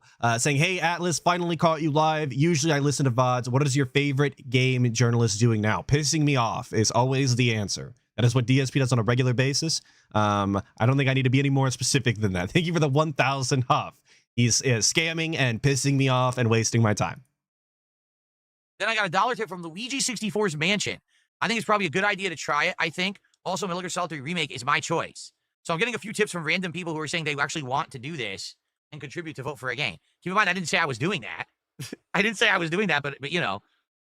I also got a $2 tip. The Dent's just confirming that they want to be scammed, by the way. How cool is that? I mean, I bet every good businessman wishes that they had customers like the Dents. In that they want to be scammed. They're actively looking for it. It's the thing that they would prefer, to be honest. Gaming slots a week. You have 5 games in rotation. That's 7 open slots. Why not play all 3 games? It's not enough. You have to understand something, okay? Never enough. Let's do the math here. 12 slots a week, correct. Out Right. of those slots, 2 We're doing math. I hope you guys have your whiteboards out because we're doing math right now. already taken. We've got Truck Sim and CVS 2. So that's 10 slots a week, okay? I'm already playing Grand Theft Auto 4. And I'm already playing, which we shouldn't be playing. That is an old-ass game that nobody really asked for and has no business still being on the stream. Again, that's a good example of being prepaid, by the way. The absolute fuck ton of money that was dropped on those streams to pay for the DLC playthrough that I'm sure that nobody is going to watch or actively support. Yeah, that is exactly a prime example of that and why it shouldn't be the case. Why that shouldn't be how you operate a business. But we'll move on positively. Sweet Code N2. That's 2 games. Minimum of 2 slots. All right, minimum of 2 slots each. Maybe 4 if I play them twice a week. Okay? So now you're going from 10 slots down to either 8 or 6. Okay? You see what I'm getting at here? You see what I'm getting at, Chief? Now I'm adding another 2 games to the rotation, right?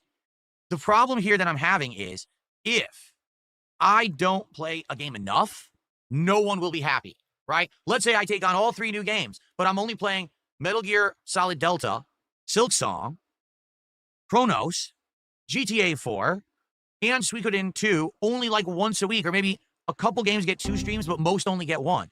Everyone's going to be disappointed because they're going to say that's not enough. It's a new release. We don't want to watch you play 2-3 hours of a game a week. We need more than that. But why are you only getting 2 to 3 hours worth of fucking gameplay out of a day in a single gameplay session? That doesn't make any sort of sense, and it's never made any sort of sense.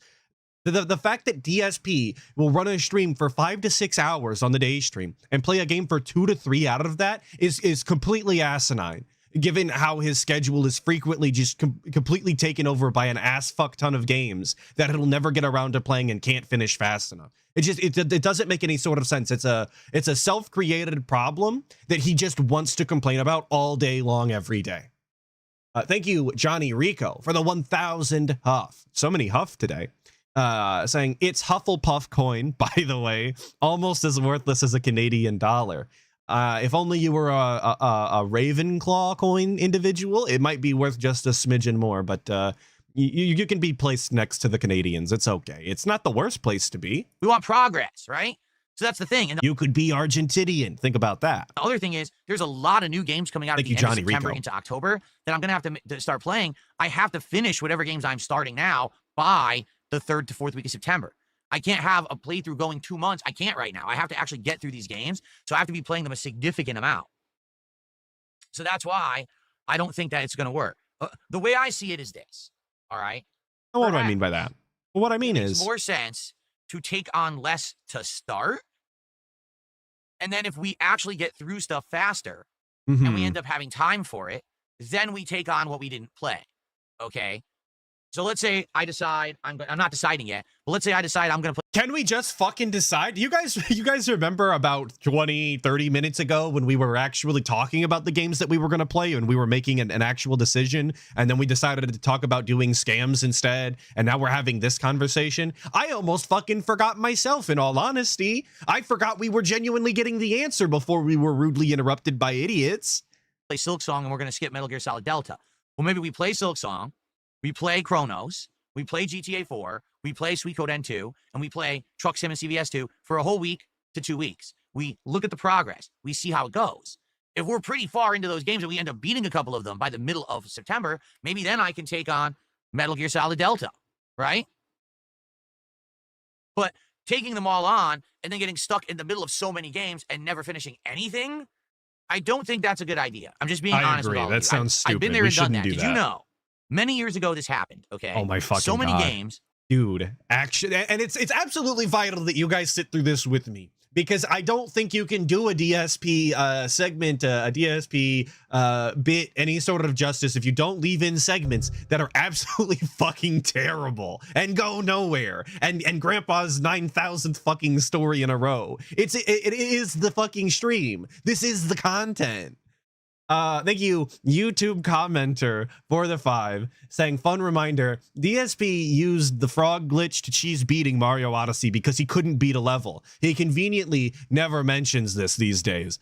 Fun fact, that's one of the only levels I've ever completed in Mario Odyssey. I played like the first 2 worlds, and then I played the final section on my friend's Switch that he was obviously beating the game. And honestly, that final level was an absolute blast, and I loved it. I wish the whole game was kind of like that, but that's neither here nor there. Thank you, YouTube commenter, for the 5 and the reminder. Thank you, Mr. Extravagant, for the 5, saying, why does he act like he will get stuck in any of these games? He quits everything the second it doesn't hit the goal. Big ups, Snood sucks. Well, Snood does suck. Thank you, Mr. Extravagant, for the 5 again. And you're right. He can rage quit anything he wants whenever he feels like. It's not the olden days. So the idea of getting stuck doing anything is nonsense. It's again, just him bitching, just moaning and complaining like he always does. We're coming out in such a rapid pace. Coming up with excuses why I can't do this or that. For a week, I think it was like a 6-day streaming week. Every single stream was a different game. It took me 3 to 4 months to actually complete the games. I'm serious. And people were very upset with me. They were like, Phil, people already beat these games months ago. Any hype behind them is long gone. Sorry, but that's why this is happening, right? But he shouldn't be relying on hype. He should be relying on being entertaining. That's the problem. I like it's as simple as that. Okay.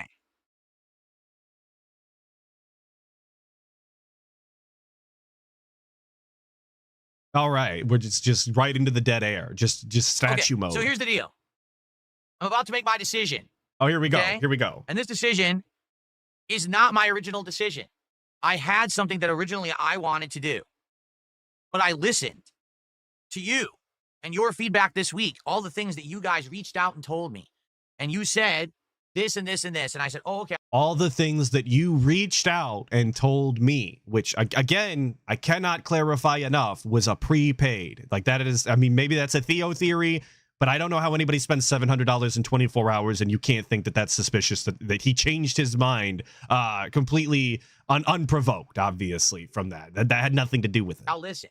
So I've been listening all week, and now finally, based on listening, I've made a definitive decision. The game that I will be playing will be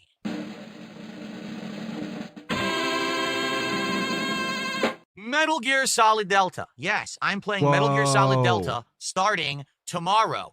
And there is no podcast tomorrow. We'll do a half-an-hour hangout, and then we will get maximum gameplay of Metal Gear Solid Delta starting tomorrow on the first stream. 3 to 4 hours of Metal Gear Solid Delta on the first stream. How exciting.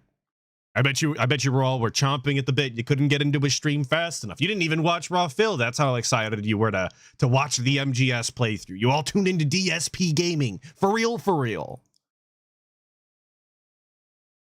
So there you go. And you might say, well, why are you doing that?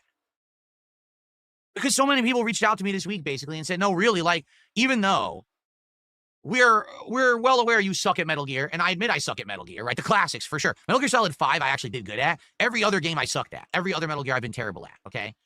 People have an actual nostalgic feeling for my playthroughs of Metal Gear Solid. Even though they were so bad, they actually kind of spawned the creation of this is how you don't play. The Metal Gear Solid playthroughs actually began a negative feeling against me on the internet, because people started to look at my content and say, man, this guy literally just always blames everything else. He never takes responsibility. Look at him insulting Hideo Kojima. Now, the thing... They were definitely doing that before MGS. Like, I gotta give Evil AJ his flowers, of course. This is how you don't play. Definitely spawned a something or other. The guy likes to call it a movement. I don't know I would go that far. But it definitely did its job. But people were talking about DSP negatively before that. People were talking about how he wasn't a serious gamer, how all of his opinions were fucking terrible, how he was only doing it for the money, and that was very obvious in his upload format. These were all negative things that were being said about DSP before This Is How You Don't Play existed. I don't want to sit here and pretend as though everybody just completely loved DSP up until that point. I think that's a weird narrative that DSP likes to push, to pretend as though Evil AJ was the spawn of his downfall or something. It was definitely a major catalyst, but not the end all be all. He's just unlikable. I wasn't serious about that. Purposefully, when I played these games, my idea was I'm going to be so offensive.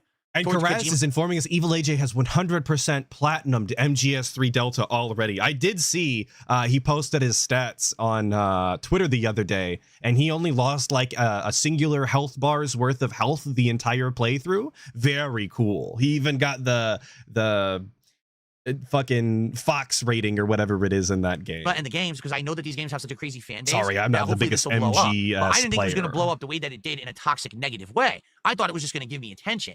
Instead, people literally started to hate my guts because of what I was doing in those playthroughs. I don't know why people took it so seriously, because I think most people understood the joke back then, except that when I played Metal Gear Solid, then everyone took it seriously and was all upset with me.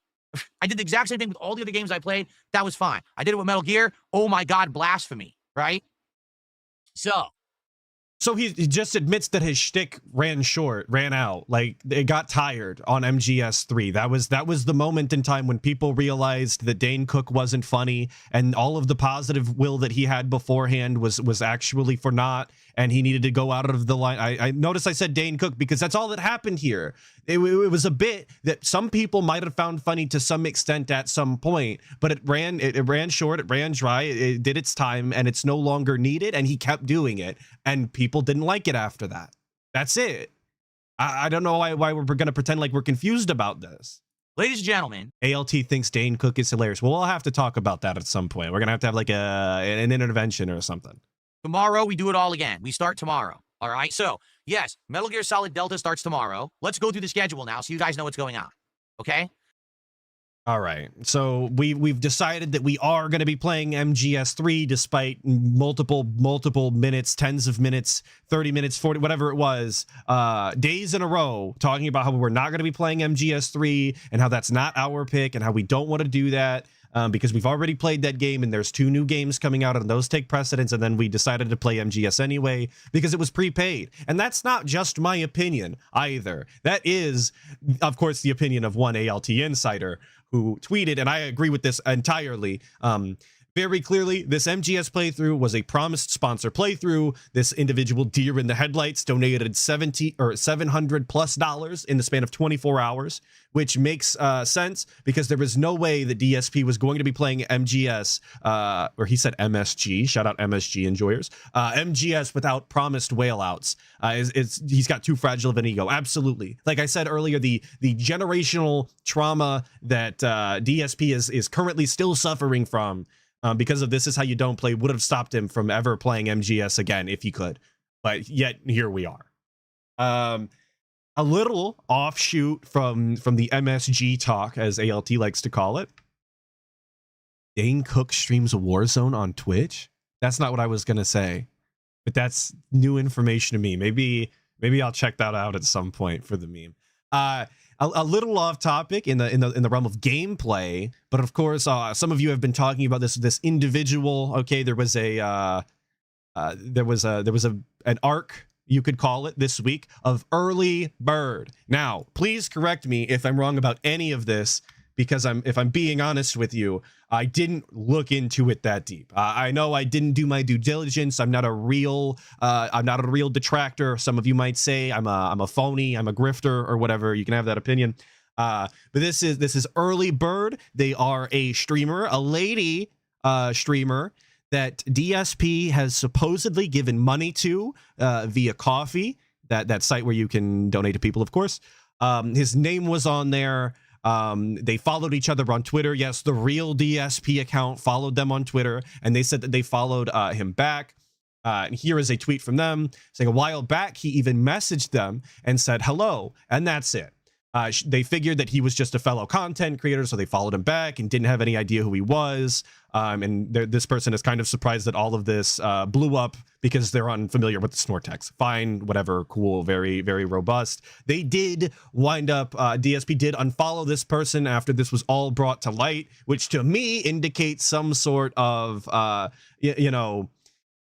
guilt on DSP's behalf. He didn't really want people to know this, or he wouldn't have unfollowed this person, or he definitely doesn't want people talking about it. But I think the real sticking point here is that some of you might recall that DSP did get his own wife, who may or may not still be around, haven't seen her in a while. He did get his own wife via the internet, via sliding in the DMs. And if you recall correctly, she was also a streamer at the time. So given those two pieces of information, the fact that we haven't seen Kat in a while, and he's now sliding into other women's DMs, via Twitter or whatever the fuck, it's a little suspicious. It's a little too on the nose. There's a pattern of recognition there, and I believe that really is all of the drama there, is it not? That is the full arc. This person is not really involved with DSP. They don't want to be involved with DSP. Some of you have been incredibly fucking weird in regards to them and their involvement with DSP, as is always the case when a new individual gets brought into, and I'm not saying you guys particularly, but you know who you are.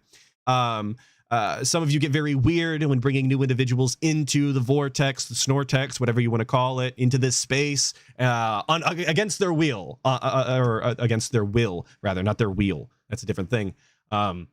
So don't do that. Don't be cringe. It's not cool. It's not appreciated. It's not robust or meaningful. But I believe that's the arc. If you were curious, there it is. That's the end of it. There's nothing more to say on that as far as I know.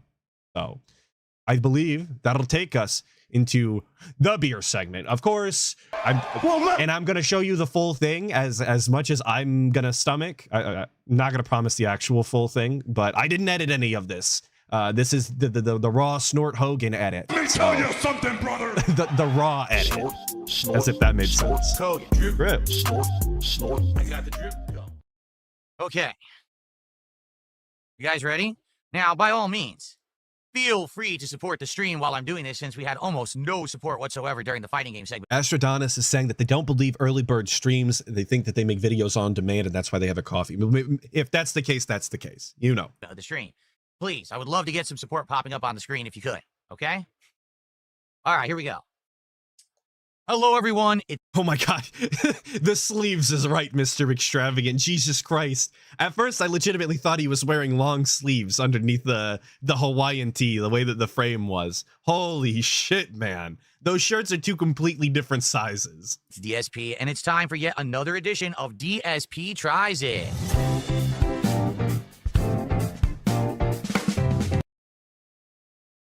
Devour.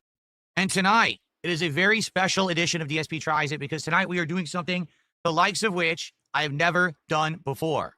Tonight, it's not food. Huh? That's right. No, We are wait, not he literally did it. I was joking. I was memeing with the but he really did do it. Amazing. You love to see it. doing food, okay? We are actually doing something pretty awesome. we are going to be doing a flight of beers here on DSP Tries It. This is an international flight of beers. This has been something that was the idea of the viewers. Now, once again, I want to say I had never heard of the term flight of beers or a beer flight. I don't know which way it's actually called. I'd never heard of this term. I'm not a beer drinker. I've never done a beer tasting stream myself, so maybe I'm just unsophisticated in that way. But I'm tired of hearing it now. I said, if you really don't want me to do food, then what would you like me to do? And they said, well, what about like some liquor or whatever? I said, all right, well, tell me what you would like. And someone said, well, how about you try a variety of beers? And I said, well, what ones? Because, you know, I don't know what beers people want to see me try. They said, well, do something international. Do something that's not United States domestic. So it'll be like different taste testing for you. Okay. So what we're about to do is well, if he did local beers, by the way, it would also be new to him. It would also be an interesting thing to him, would it not? He's not a beer drinker. He enjoys his gin, his tequila, his whiskey, as Bappa would call it, you know. I don't know why we're pretending as though he had to do some foreign beers in order for it to be interesting. The guy lives in Washington. There's plenty of breweries and small time alcohol distilleries or whatever the fuck in that area. It's one of the things that they have going on. And that might have actually been interesting to see his local area. Yeah, it lives in Seattle and bought international slot beer. And that's exactly what I'm saying. It's like there's local options that are unique to his location that really only he would be able to do. And he still went with generic foreign style beer. a taste test of 4 different beers spanning the globe. 2 are in Europe and 2 are in Asia. Okay. And I don't know anything about them. I've literally never had any of these beers before, but we're actually going to do this awesome, interesting taste test where I'm going to take the beer, open it up. People are telling me this is known as microbreweries. Okay, snob. I don't drink alcohol. I'm not supposed to know that. Live, pour it into a glass. I'm not a real alcohol connoisseur. We're gonna see connoisseur. what kind of head it has, smell it, you know, taste it, compare the 2, compare the 4. It'll be pretty interesting, I hope. That's what you guys wanted. All right? All right. So, ladies and gentlemen, here we go. NWO News with the 5 saying, notice how now it's a lot of people's ideas and not his own. We can't afford another cologne crisis. It's true. It's true. He desperately wanted this. He pushed for this months and months in a row, constantly talking about how people bring this up and they never give me any beers. And how am I supposed to do this if you guys want this? He did that on purpose. He brought it up multiple times and constantly harped on it specifically so that we could inevitably do it because he wanted it bad. Let's get started. First of all, let me show you what we've got here, the wide shot. So let's start with the very first beer that we have right here. I don't know what this is. Never had it before. It's called I would hope so. That's the point of tasting. Premium Elephant Pilsner from Denmark. Okay, I don't know. Is it good? Have any of you ever heard of this before? I don't know. It is Denmark beer. What would that be? What do you call someone who's from Denmark? I don't remember. I've forgotten. Okay, so it's a Pilsner. All right, I guess we're going to see what it looks like here. Now, for the record, all of these terms are going to go way over my head. I don't know what the fuck a Pilsner even is. I cannot stress enough. I'm not a beer drinker. I don't like it. It tastes like piss. When I drink liquor. Danish beer. Denmark means Danish. I'm being all right. So let's take a look. Ready? Elephant Pilsner from Denmark. Danish beer. All right, here we go. And it is foaming up I right don't even away. know what a Zima is. Oh, I just poured it all over my leg. It's all over my legs right now. That's delightful. Look at this fucking mess. This guy can't pour out of a fucking can. And Look it is at foaming this. up right away. Instantly making a mess. Like over pouring. Actually. Like just over the right side. Our right, his left, I suppose. How do you miss that bad? He's not even in the center of the fucking glass. All over my leg. It's all over my legs right now. That's delightful. I'm completely soaked. You'd think he had fucking Parkinson's the way he's pouring up right now. How do you miss the glass? In beer. That did not go well at all because it's a can. The bottles will pour. The cans don't pour.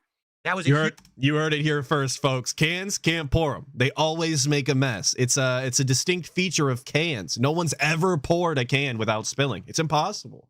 Fucking bottles only. Huge mess. I am soaked in beer. I don't even know where to put it down where it's not going to make a mess. I have paper towels, but I didn't pull them out yet. Hold on one second. Yes, cans can't pour. You guys are acting brand new, like you've never seen or dealt with a can before. You can't pour them. It's impossible. Well, let me dry my legs while I show you. This is Elephant Pilsner from Denmark, okay? And it does have a head on it. Look, it has a nice light, a lighter head there. Got a lighter head. I believe Smells that pretty means good. the foam. I'd say it the doesn't little smell too bubbles bitter, there. at all. All right. So it's a Pilsner, right? Here's what it looks like. All right. Just keep saying that it's a let's give it a Pilsner. taste. That'll mean something someday. Wow, my legs are soaked. My floor is soaked. My chair is soaked. This is not good because now everything's going to smell like beer in here, which is definitely not good. It's a nice golden color, a little darker than that. Wait, why? Why you can okay, look, not to sound like an alcoholic, but I've definitely spilled liquors before. I've seen people spill beer before. They don't reek of beer indefinitely. It's not like it's not something that's impossible to get out, you know? This isn't a wine stain.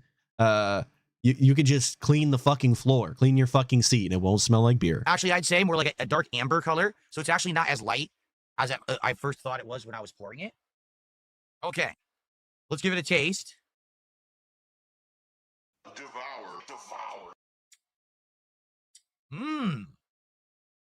That is tasty. It is very smooth, even though it is carbonated. It's a very smooth, light carbonation. It doesn't have any kind of a bite when you drink it. It's very smooth, like a really smooth soda. But the flavor, it's actually a little sweet, a little bit on the sweeter side. It's not very bitter at all. Like a lot of beers are very bitter beers. This is actually pretty, like, it's very sweet. Okay. I don't really know what other reaction you're supposed to give to this kind of content. And that's one of the reasons I think this content is fucking terrible. Because I don't genuinely know what you're supposed to be getting out of this. I don't know who this is for. I don't know that this is information that you can use going forward. This is a beer. It's not like the entertaining. flavor. I like its smoothness. I would likely drink this one. What's it called again? Carlsberg Premium Elephant Pilsner. So far, we're off to a good start. That's really good. Well, I'd say we're off to a good start with flavor. We're not off to a good start here with the mess that I just made. It's all over my floor and my chair, and I'm actually nervous now. This is why I don't do this kind of stuff, and I just do like basic foods and stuff. Because now, what if my office smells like beer forever, and I can't get a beer stench out of this office, right? Well, like, what is the weird concern about the beer stench when we're eating the fucking slop food that he regularly eats and is inevitably also getting crumbs all over the fucking floor with either way, you know what I'm saying? He's definitely getting garbage all over this fucking room, and we're concerned about the beer? Why is the beer the exception? So that's not good. I'm gonna see if I can dry this up for a sec. Here, let me actually put this beer over here. I'm gonna see if I can dry this mess up a bit as we continue. I paused the recording so I can do this. That was awful. It literally poured everywhere. It would not pour poured smooth it at all everywhere because it's in a can, so the can won't pour. So it just went big mess. You heard, that's the double down, folks. You heard it here. The cans, they don't pour. Yeah, it's just not possible. If you've ever thought you saw someone pouring a can of soda or of alcohol into a cup, you're fucking wrong. It's never happened. Right, so you made that up. Before I even continue, I'm going to go get a lot more paper towels because if these others spill, I'm going to need something to really clean up this mess, okay?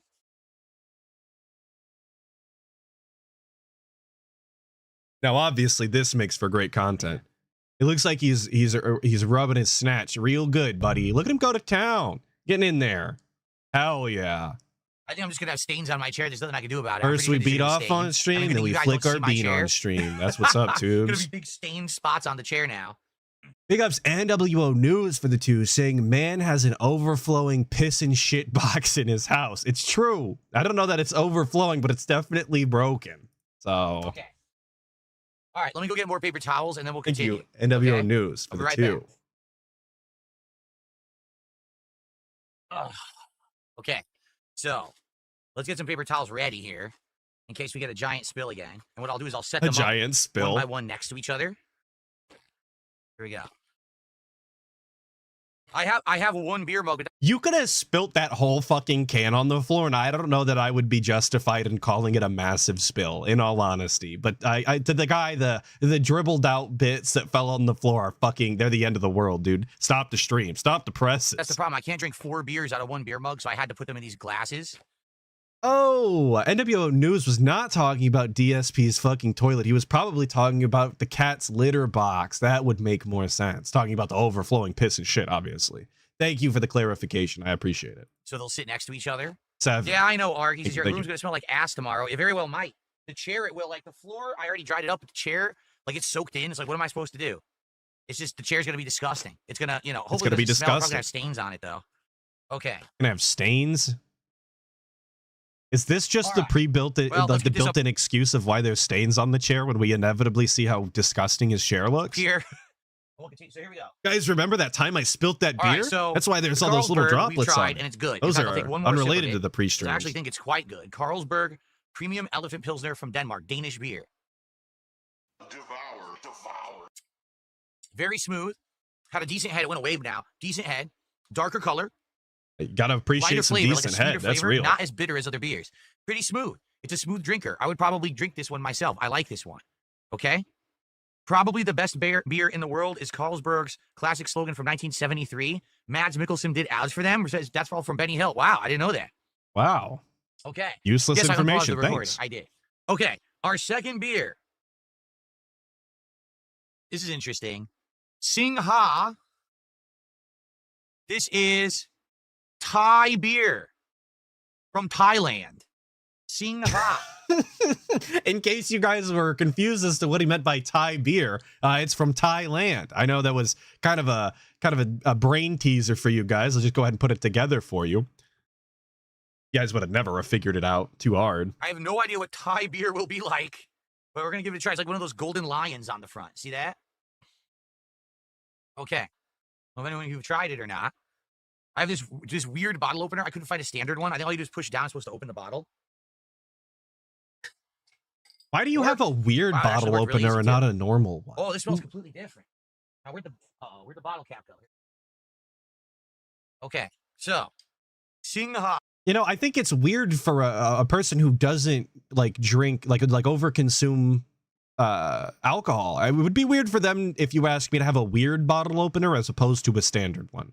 Personally, that's just me. It seems like weird bottle openers seem like the exact type of thing that real alcoholics get into. From Thailand.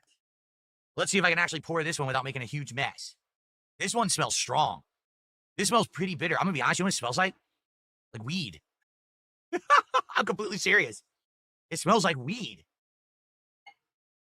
ESP, obviously See, a bottles actually connoisseur of pour. weed. He would know all Unlike that about other the one, this smell. one pours nicely. So, wow. Some distinct differences right away, okay? Number one, it's slightly darker, I believe, in color than the Carlsberg was. A much lighter head, okay? Looks like there's more carbonation. It doesn't look as smooth. It looks like it might have more of a carbonated bite to it. More of a carbonated bite. And just as a non-beer drinker, I don't know if these terms are correct, but they don't sound right. I don't know that I've ever heard the term carbonated bite. And it smells strong, like bitter. You know, like real bitter. Okay, let's give it a shot. And this is why I think it's let's see what it's important like. Ready? if you're gonna watch things like this. And it was the same thing with the colognes. I think that if you're gonna watch these taste tests or these reviews or whatever, that the person you're watching actually know what the fuck they're talking about and use the vocabulary that is like true to the subject matter. They don't just make shit up on the fly. Way stronger. That is way stronger than the Carlsberg, and it is way more carbonated as well. So stronger bubbles, strong carbonation, and bitter. Very bitter. Okay? Oh. And it has a weird aftertaste. Oh. What's it taste like? Yeah, I don't know. I don't know if I like that. It's a little bit of an odd aftertaste. The other does it Carlsberg taste didn't like? have any aftertaste. This has a weird aftertaste. What does it taste like? You can't say it's weird and it's odd and then not give any other descriptors. Like, again, that's just not how I would think that reviews would go. Taste tests, even. Nah. This is one I would probably not drink all the time. It's not bad. Don't get me wrong. It's not a terrible beer. I've had terrible beer that tastes like piss. This doesn't taste like piss or anything, but I've had much better. Even the Carlsberg is better. This is for me, it's too much of a bitterness, and I don't like the aftertaste either. Okay? So He still really, never that's a described no it, for by me. the Just to way. compare the two. There's the Carlsberg here, and here is the Sing Ha here. You can even see the Carlsberg still has more head than the Singha, and I did the Carlsberg first. Well, we okay? always need more head. This is a Okay. and even non-beer drinkers understand you always want more head. It's just a fact right. of life. So we had Denmark and we had Thailand. Okay, what's next? Well, I don't think that we could have actually done an international taste test of beer if we didn't get something from Germany. Can you imagine not trying German beer today? That would be like blasphemy, right? Sure, sure. Real German beer beer. enjoyers know. It is called Paulaner. Actively burping while doing the introduction, like just a little decorum would go a long way, you know? Paulaner Municher or Münchner. Careful. Lager. Yeah. I'll show you up close. Ready? Municher is pretty close, DSP. Paulaner Münchner Lager. Paulaner München from Germany. Okay. So this is a lager. Interesting. Give this a taste. Now, I don't know what I did, how I poured so poorly with that last can, and I made an insane mess. The bottle just pours. Wait, what? I'm sorry. I thought that cans inherently didn't pour. That's what he just told us. But now we're confused as to why the can went so poorly. It's not an intrinsic, part of cans that they pour like that. So what? I don't really pour cans. We're just changing the story too often. We're undoing the cope that we had in hopes that we don't have to cope this time. Oh, it's hard to finger. What? Wait, what? I can't really tell. It has bubbles coming out of the can. Like, I tried to mute to cough, and he's saying it's hard to finger. Yeah. Okay. I'm going to make. So far, all I've gathered is that one has a weird taste. It's from Thailand. The one has the better head, and this one's hard to finger. That's basically all of the information I've garnered out of this segment so far. I hope that was supposed to be the takeaway. Make a huge mess again. I just know I am. So you know what? I'm going to put the paper towels down on my crotch ahead of time. So if this goes everywhere, at least now we're putting shit on our crotch, dude. On my legs and on my chair. Okay? All right. We're flicking our fucking bean. We're putting shit on our crotches. Oh, we're tilting the glass this time. I'll just do it very light. That it's way almost like your guys' advice works. Because the other thing, I went too far with the other one, and it just kind of went out of control. There we go. Okay. I wanted more head, but you have to angle it to get the head. But if I angle it, the can's going to spill. I would say this one has the thickest head of all three. Look at that. Oh, shit. Thick head. And it might have the most combination of all three. Carbonation, excuse me. Take a look at that. Never heard anybody describe it as a thick head, but whatever. You can see tons of carbonated bubbles on the inside. And the head is thick, so okay. Robert Williams, 996, with the $2 saying, hard to finger was my nickname in high school. All right. I hope a lot of people can have that as a descriptor for themselves, of the male variety particularly, I would imagine. But good for you. Give it a shot. It's a good thing to be hard to finger.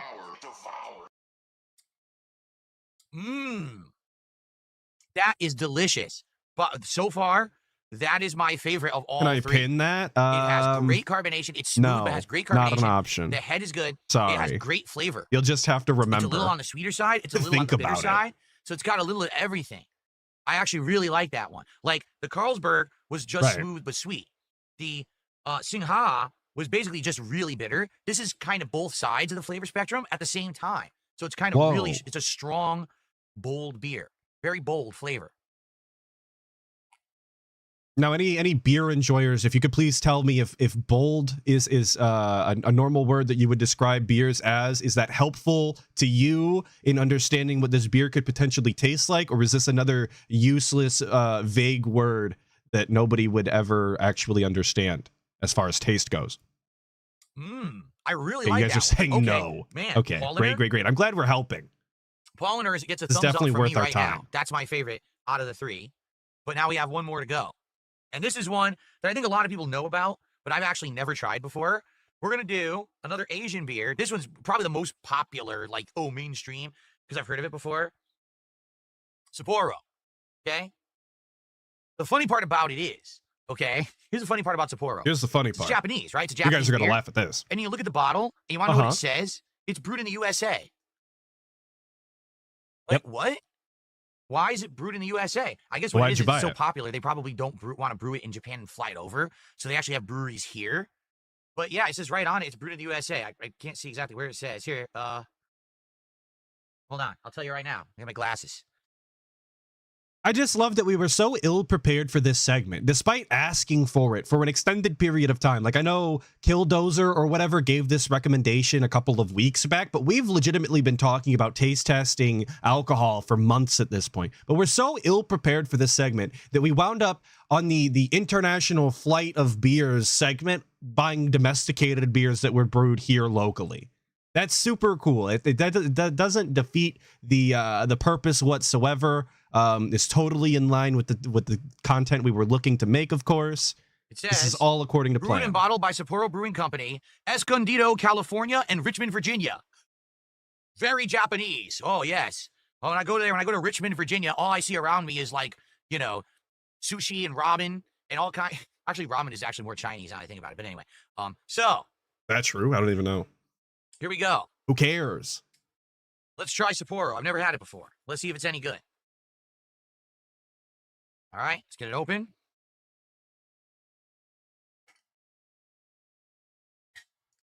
I do like that he had to put the glasses on to read from the bottle, though. Just old man DSP Initial through and through. Smell. It's almost like maybe he should be wearing them when he plays games, bitter too. And strong, much like the Singha did. Could it be that these Asian beers are all very similar? That they're kind of like just small variations on the same style? Because that smells really, really like the Singha did. Okay? Really insensitive of DSP. Come on now. All these Asian beers taste the same to you? Smell the same, rather? Come on. All right. Let's get our pour on. Well, whoa. This might be the lightest of all. It is. This is very yellow. Look at that color. It's incredibly yellow. It's actually the most yellow. I mean, it is an Asian beer. Of all four? Well, maybe not. Actually, I think the Paulaner might be more yellow now that I'm looking at it closely. So, okay. So, Sapporo. Yeah, again, it smells very bitter to me. And I don't dislike bitter beer. I'm just not, I don't know if I'm going to be in love with it. Let's find out. Ready? Devour. Right. I'll say this. I think this is actually better than the Singha. All right. I think that Great. Sapporo beats Singha. They're very similar beers, I would say. But in what it way? Definitely tastes a little bit bolder.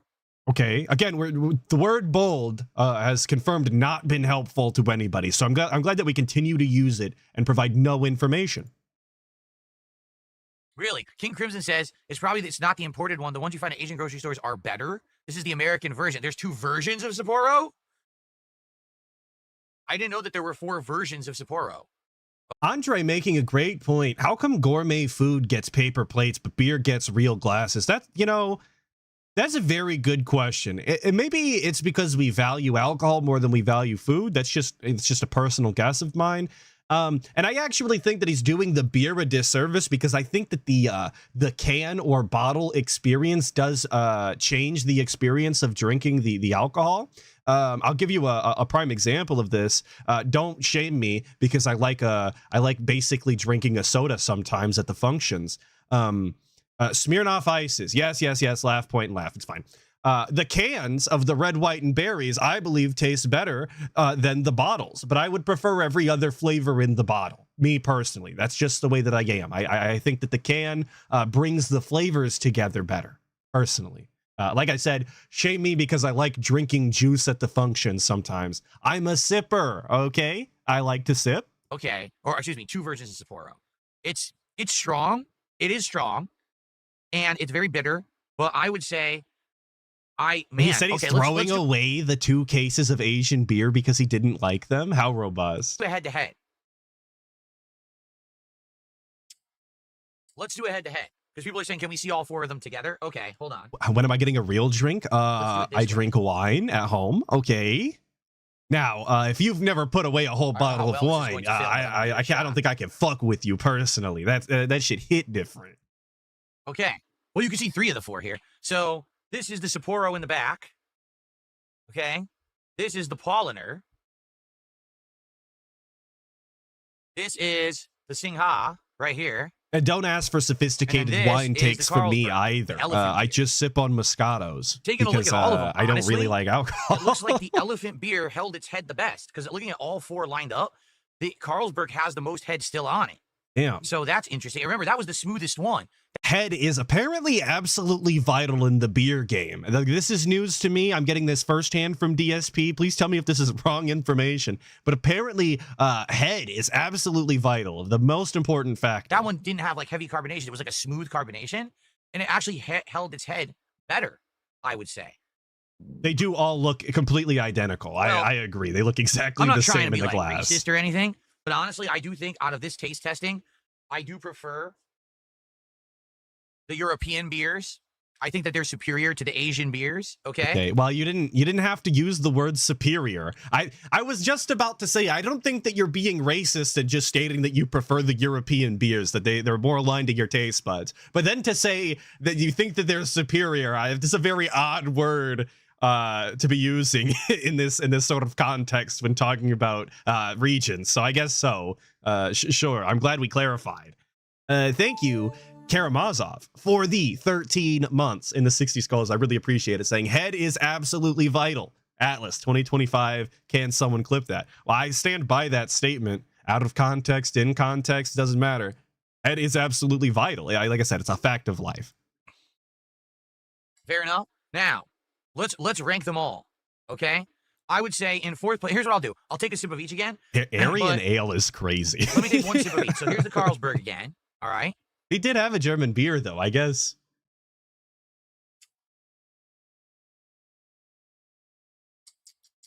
Okay. And Here's the dude is making a great point here. I think he drank them warm. I don't know that that's absolutely true, but I'm definitely not seeing any sort of condensation building up on the outside of of any of these bottles, nor the cans, nor the glasses. So I do genuinely believe all of these were drank at about room temperature, maybe a little colder, but not much. Imagine doing a taste test of warm beer. Disgusting. Here's the Paulaner from Germany. I mean, that's real alcoholic behavior. He doesn't even give a shit if they're cold. Just put them down, brother. Yeah, okay. So, fourth place, my least liked, sadly, is the Singha, the Thai beer. It's too bitter, and it has a aftertaste that I don't like. It's okay to have an aftertaste when you're drinking beer, but you want it to be pleasant. This just tastes too bitter. So I just don't like that at all, to be honest. I probably would not get Singha again, nor would I drink it. Okay? Odd to me that he's complaining about the bitterness on the end of this beer when this guy drinks black coffee and is very proud of it all of the time. He likes his coffee, he likes his Bulls, boys. He likes them black. So bitterness really, I find it weird that he's upset about the bitterness in a beer, but we'll move on. In third place, I would say Sapporo. It's a better version of the Singha, in my opinion. It's not as bitter. It is bitter, but it's not as bitter. So it's a little better than that, okay? Then I would say in third place would be the Carlsberg Elephant Pilsner. It has the smoothest carbonation of all of these beers. It goes down ridiculously smooth. So smooth. But it's not flat. It's just very smooth. And it's actually sweet. It's a sweeter beer, in my opinion. It's not and I actually flat. like that flavor. So if I was looking for a sweeter beer flavor, He really is describing it like sodas oftentimes, the way he talks about the carbonation. I would go for the Carlsberg. But out of these four, I would say definitely my favorite out of this taste test, this DSP tries it head-to-head, would be the Paulaner München Lager. The München Lager is the clear. See, okay, no, that's a really bad frame. I wish I would have stopped it a second sooner. Hang on. The Paulaner München Lager. Right. Okay. So I'm looking at this can and I'm seeing the little droplets and the little color variation in the gold, but I don't know if it's because it's cold and that's condensation or because he fucking spilled it everywhere. I mean, that's the München Lager is the clear winner of the Flight of Beers International Taste Testing. Okay. We're gonna hope and pray that it was cold. Well, I'll give him the benefit of the doubt on that one. It was cold, boys. He wasn't drinking straight piss. He at least had the decency to put it in the fridge. Brewed in Germany. Does it even say? 4.9% alcohol in that one. I'm just curious what they all are. What about the Carlsberg? Oh, the Carlsberg is 7.2%. This is Whoa. way stronger. Whoa. You know what's weird about that? It's the strongest one. Like, it's the sweetest one. You would think that the one that has more actual alcohol in it would actually like be bitter. It's sweet. It's sweet. I actually like the flavor of that one a lot. I'm surprised. That's almost double, right? Okay, you know what? I think we've seen everything that there is to see here. I'm going to skip ahead, and if this isn't gold, I've skipped about 5 minutes in the future. If this isn't gold, we're going on to the next segment. It's fucking silence. Classic. You love to see it. I don't even know what we're doing. Tomorrow is Mega Man Marathon. All right, fuck that. Fuck that. I don't even have clips from the Mega Man Marathon. I could not give a shit less about fucking Mega Man. Well, let me tell you something, brother. So here is the final extended style segment that we're going to be doing here. It is 1 hour's worth of Minecraft nonsense. The final Minecraft stream. It's kind of a big deal for all of you Minecraft enjoyers out there.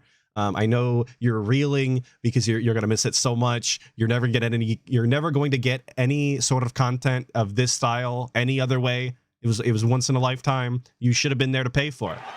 It will not actually be 1 hour, I promise. We'll speed this up. No, we did not decide. We have not decided on games yet. There's 3 games coming up in the next week. We're going to be playing Gears of War. Thank you, Changeist, for the 2. I really appreciate it. Saying alcohol equals bitter. Phil has absolutely no clue. Well, he doesn't have any idea about anything. He just likes to pretend that he does. That's one of his specialties, actually. Thank you, Changeist, for the 2. I appreciate it. Reloaded tomorrow for a multiplayer stream. Then that likely will be played on and off on late streams as, like, you know, multiplayer gameplay. But we got 3 games coming up. Metal Gear Solid Delta, Snake Eater. That's Right. Thursday. We already decided. Tuesday we've got We already did this part. Hollow Knight Silk Song. Wednesday, which is weird that it's on a Wednesday, I believe. I don't know why it's on a Wednesday. We've got, or maybe it's Wednesday, Thursday. It's either Tuesday, Wednesday, or Wednesday, Thursday. On the 5th, we've got don't care. of all time. But you've already played the game twice in your don't content. care. I mean, I keep going. This was literally like a 40-year later during a marathon. No one cared. Everyone was like, you should have played you, right? Now, let's go. To the sub. Thank you, chicken tortellini soup. Skipping the begging. And it was good. We had chicken tortellini soup. Drunk. I'm trying to play while I'm inebriated, and those games aren't We're talking easy about Mega when Evo Man. rolls around again, and then we'll clown him again. But there's no point in wasting breath on him now. Do I have any advice for someone struggling with depression? But number one, distract yourself with things you like to do. Well, if you are feeling awful, then do things that will make you not feel awful. Whether that's hanging out with friends, speaking with a family member, that was my depression. Doing a hobby that you like, watching a TV series or show that you enjoy, whatever it may be. Or if you don't have one, get one. Get a. What about drinking excessively? Now I knew a guy back in the day, went by the name Darkside Phil on YouTube. I don't know if you've ever heard of him. When he was depressed, he actually took up drinking very heavily and excessively playing video games obnoxiously. You guys think that is a good way to solve my depression? It's something I saw and I think that I might get into. Hobby. Start working out. Start traveling. Start doing something that gets your mind off of the thing that gets you depressed all the time. Spanking it on stream worked for you. Okay, I'll keep that in mind. The next time I'm depressed, you guys might catch that stream. Okay. Don't worry about it. If you try your hardest and you still can't get out of the rut, seek professional help because it's not your fault. Depression is a serious illness that you may not be able to affect positively. And Chris Benoit is telling me to move to Seattle when I'm depressed. Okay. So don't kill my whole family, Chris Benoit. Okay, I'm writing that down. I'm jotting that down. And don't be afraid to seek help. It's fine. All right, we're gonna get started. All right. Let's get everything set up here and rolling. It would be great if you guys could support the stream tonight. Let's get everything off. We want to hit the goal. We've already got 3 let's straight get everything streams where we hit our off. goal of support. Obviously, we want to go for. I just turned off the wrong light. We want to go for 4 because if we hit goals every stream, we could do DSP tries it this week. Oh my god! Afterboard, my bad. I'll pull let's get into Minecraft. Let's have a great time tonight. Please. So just to remind everyone, because we have a live audience, of course, tonight, if you contribute in any way, we're working towards our support goal of $150 bucks. If we hit that, we add another one to our account. When we hit 30 goals hit, it's DSP Tries It, a special flight of international beers, which I purchased per the guide. He can't keep getting away with it. I can't escape the fucking goal bag. I'm trying desperately, and I can't get away. Thank you, Robert Williams, for the 5. Saying, I'm glad that we got the spiritual successor to the Cologne review, this being just as intangible as the former would have been. Big ups. You're right. He said just as much as he would about the beers as he would have been able to about the Cologne, and that it's essentially nothing worth of utility at all. It helped nobody. They garnered no new information. It was a completely useless segment designed entirely for DSP to stroke his own ego about pretending to know something. You're right. Thank you, Robert Williams, for the 5. And request of the viewers. People wanted to see this instead of me doing DSP tries it food. So this is going to be a special one this week, but we have to be hitting our goals in order to do it. In addition, the reason that we've been playing Minecraft weekly for the last several months is because you guys have supported Minecraft a ton. Okay. Oh, I forgot to put Steve on the leaderboard. My bad. I'll put him on the leaderboard right now. You're absolutely right. Quasar Blade with the 2. You guys have supported. Saying skeleton burst on September 1st. LOL. Are you praying for my depression in 2 days? That's pretty fucked up, my guy. Thank you for the 2. No guaranteed skeleton burst on September 1st. I can't promise you that. Minecraft a ton. I guess I'll keep it in consideration. Pretty much every single Minecraft stream, and I made a commitment to you guys that as long as we hit our support goals, I'll keep playing it weekly. So it's that simple. We hit the goal tonight, we play Minecraft again next week. We don't hit the goal tonight, we give it a rest and we don't play it next week. Okay? There you go. Now, one final thing. Now, he says we won't play it next week, but I'm going to be honest with you. It sounded like during the sign-off, spoiler in case we don't make it all the way to the end, it sounds like we're never playing Minecraft again. That's just the way he made it sound. I don't know if that's actually the case, but that's definitely the message that I got from it. If you're here and you're chilling on the stream and you want to do a contribution and get something out of it, well, you can name one of my livestock for 20 bucks, whatever you want, as long as it's not massively offensive or something like that. We now have all these different colors of sheep, which you can now name. I believe we only named 1 so far. No, we named 2, right? Alberto He's just got and the ugliest so fucking base, too. Oh, we have a Harambe as well. I forgot about that. You can name the colored sheep. You can name some of my cows. I believe we've only named 1 horse so far. So you have a second horse there you can name. We got a whole slew of pigs over here that can be named. Oh, is it raining already? Oh my goodness, we gotta go fishing. Let's go do that. Oh my God, cool. guys. Now, FY. And he wonders why it's very often the Minecraft streams where you're either low support or slow support or whatever, and they waited until the final moments or whatever, because this was actually what you would experience every time you tuned into a Minecraft stream. And for those of you that didn't watch any of the sick, robust Minecraft gameplay, of course, every single time it fucking rains, DSP is staring into the Minecraft sea and fishing for name tags that nobody wants to purchase. That is legitimately the content. At least half of it, every single stream. You could also put a sign somewhere. What the heck? Where'd you guys come from? You could put a sign somewhere. There must be a trader, but I got a fish. And I mean, just like we're walking around the base right now, and I could complain about his base setup for all of eternity. You could also put a sign somewhere. What? But look at the amount of crops that he has. What the heck? Where'd you guys come from? Like just all of the watermelons, the pumpkins, the carrots, the wheat for one individual person playing Minecraft. It's more than enough crops in rotation in order to have a sustainable amount of food. The fact that he set this up at all just indicates to me that he was enjoying wasting everybody's time for no reason. Nothing got accomplished by planting all of these things that he's never going to harvest. You can put a sign They're somewhere. just going to continue to sit there. What was the point? Why did we build it? It has a name. For example, someone named my fishing dock over here the Royal Fishing Dock, and you can do that for a 20. And he didn't even like he's actively pitching the idea that you can name things in this Minecraft world, and he doesn't even remember what you named them. So what good did it do to name them in the first place? That just should tell you that he is not calling them by their name when talking about them, and they'll never be talked about again potentially. So what's the fucking money? Like, why would you? What's the money? What's the money worth? Why would you bother spending your money on this? $20 contribution. You can name something in my Minecraft world. It's your prerogative, whatever it is that you want to name. It's up to you. Never once do I think he called it the Royal Dock. I never heard that. So it's he just said that he had to go fishing. Or put down a sign and put anything you want on the sign. You could actually name a tool, like if you wanted to name the pickaxe, the diamond pickaxe, or this crazy good bow that I have or something. You can name something in the universe, okay? You can name something in the universe. Like he's trying to put some sort of grandeur on this, on the cinematic universe that is DSP's Minecraft gameplay, I suppose. FYI. Yes, you can name a room in the house. I'll just put down a sign. So let's get some support for Minecraft to keep it in the rotation, to hit our goals and do a special DSP Tries It this week. There's many, many reasons to hit the goal tonight. Let's do it. Yes, I have an irrational fear of heights. It's a weird one where, like, let's say, for example, sometimes I'll be in a mall.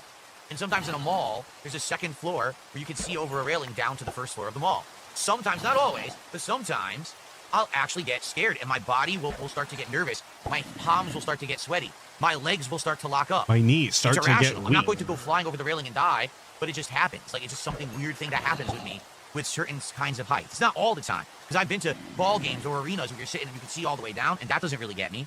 And I've been on flights. It never scares me when I'm on a flight. I've been to giant buildings like Empire State Building, Willis Tower, stuff like that, Space Needle. Never. Doesn't bother me. but certain situations where heights get to me, and I don't know what it is that causes it. This is just the goofiest, most specific example of a fear of heights I've ever seen. And this is no shame to height fearers. I believe that a fear of heights is not irrational given a certain amount of height in the air. I think it's totally normal. But the DSP specifically being scared of the second floor of a mall is a very odd. And again, one of those things that I don't know why we bothered to say it. It's very specific information. King, thoughts on artificial intelligence, positive, negative, or nothing? I'd love to hear your thoughts. I think that there's definitely positive uses for AI. A lot of the menial, time-consuming tasks that humans have to do for certain jobs and certain things. Right. Maybe currency conversion would be a good, maybe if you had some sort of extension you could put in your browser so that you didn't have to do it manually every single time. That seems like a good use of AI. I wonder if we ever thought of doing that. That'd be a good idea. If those menial, time-consuming tasks can be cut down by AI so that humans can actually spend more time doing more meaningful things with their time, I'm all for it.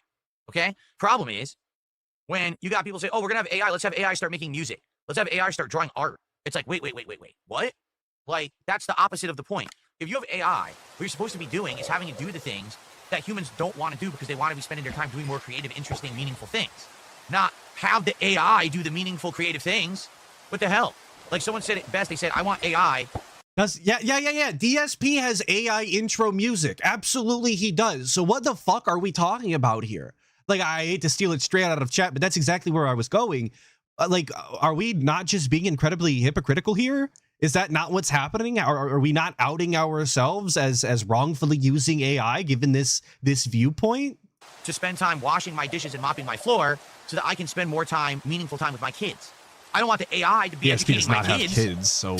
Right? I agree. Totally, 100%. But I think that what happens is just like everything, okay? Things advance too quickly, and there's no one that checks them. Like, it's kind of like Jurassic Park, right? People were so busy. Right. Okay, AI is like the dinosaur movie. Go ahead. See, moving ahead, seeing if they could, no one asked, should we? Not could we, but should we? Should we have AI be doing all these things? Or is that going to be harmful to human existence overall? That's something that needs to be examined before AI gets free reign over everything, at least in my opinion.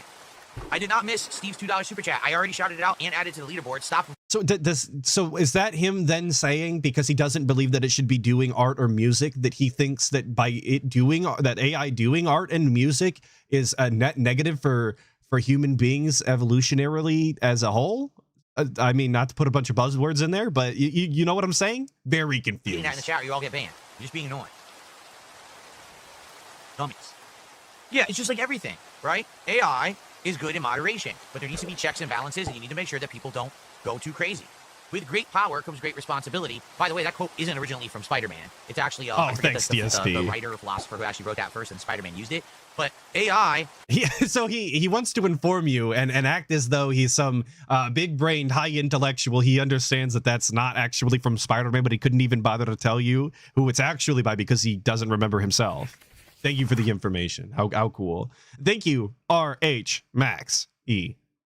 RH Maxi for the sub to the channel. I really appreciate it. Power to be harnessed for good.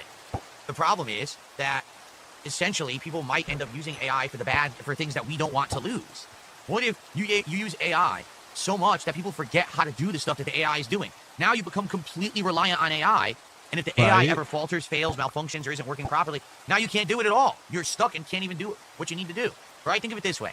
Let's say eventually we have all cars be automated. They're all just automated. No one has to learn how to drive. All cars will drive automatically using GPS and AI to do it all. Sounds like a good idea. But what happens if... Like, automatically, we're already off to a rough start when we say that this sounds like a good idea. Because anybody worth their salt understand that doesn't necessarily sound like the best idea. Because things fail. And that's just the way that it is. Right? I mean, I don't think it takes a rocket scientist to understand that you should be able to drive. GPS network goes down. And the AI can no longer drive because there's nowhere to go. So what do you just do? Sit at home endlessly? And Mr. BR Nope is saying can't wait for DSP to start using AI to automate his begging. He already does. What do you think Nightbot does on a regular basis? That is literally AI begging.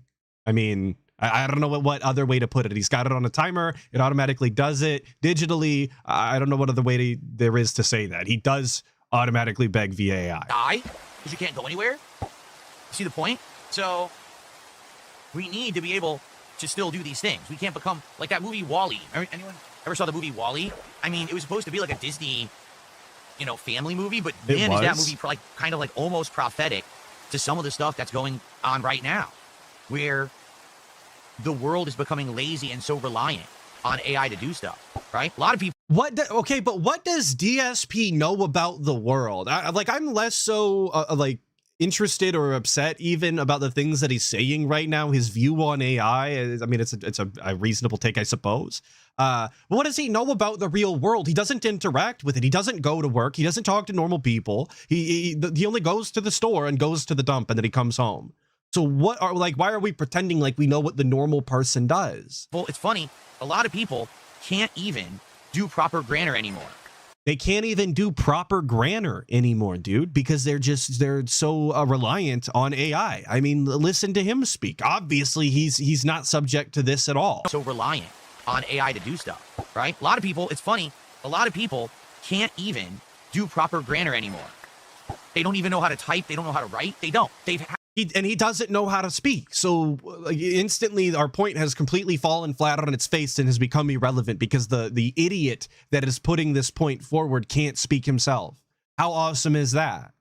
Imagine having DSP on your side in an argument. You basically instantly lose. Had it all been and not because you're wrong. It's just because he's stupid. Done on the internet for them for a decade.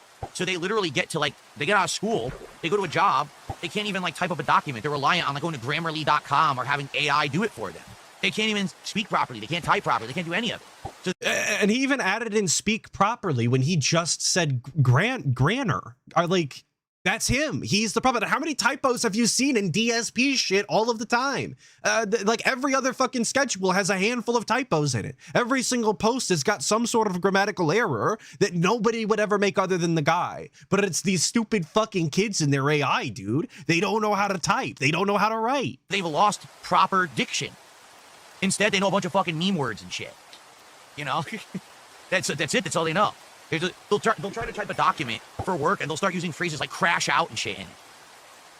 And I'm not going to say that that's never happened, but once again, DSP doesn't work in any sort of legitimate workplace. And I can tell you as somebody who does go to work, I've never seen this in the emails. Nobody is typing crash out or felted in the emails. Probably aside from me when I send stupid emails to individuals that I'm cool with. Aside from that, nobody is this is not happening. Because that's all they know.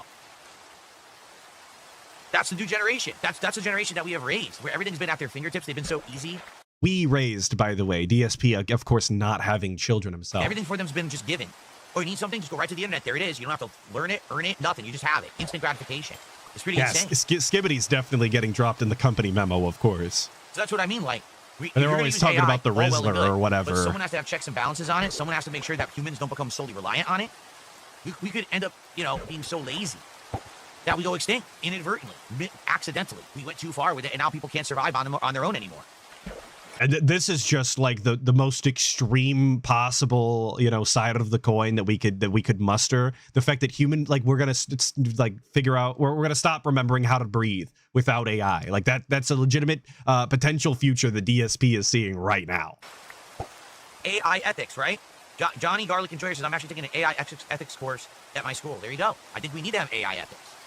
This is the same take our teachers gave us about calculators. Yeah, true. They always told me I was never going to have calculators on me at all times. You're not always just going to have a calculator. I've literally always had a calculator in my pocket since school in some sort of format, whether that be a legitimate calculator or a phone. And I still managed to learn how to do most of the math by myself anyway, because I felt like that was important. That's kind of like your job as a person, is to learn the skills you think might be useful to you. But, I guess that's gone away. 2 name tag polls.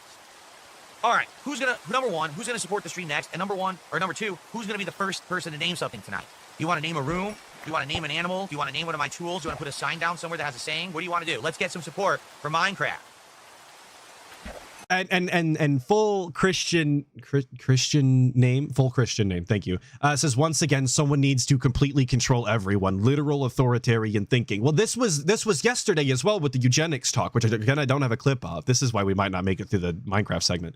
It's the same argument that he was making yesterday. You have to take an IQ test in order to breed. You should have to regularly take or driving tests past a certain age in order to continue driving, right? So that old people aren't on the road when they can't see or whatever, which I understand is a problem. And I don't think that most old people that have fucking cataracts should be on the road either. But I don't necessarily think that it should take the government stepping in for you to do the right fucking thing. You don't get into a car inebriated because you can't fucking see and drive correctly, and that's the right thing to do. If you're an elderly person and you can't fucking see, you shouldn't be fucking driving. I don't think the government should have to tell you that. You should do the right thing. That's the freedom that you were given. It's a slippery slope, guys.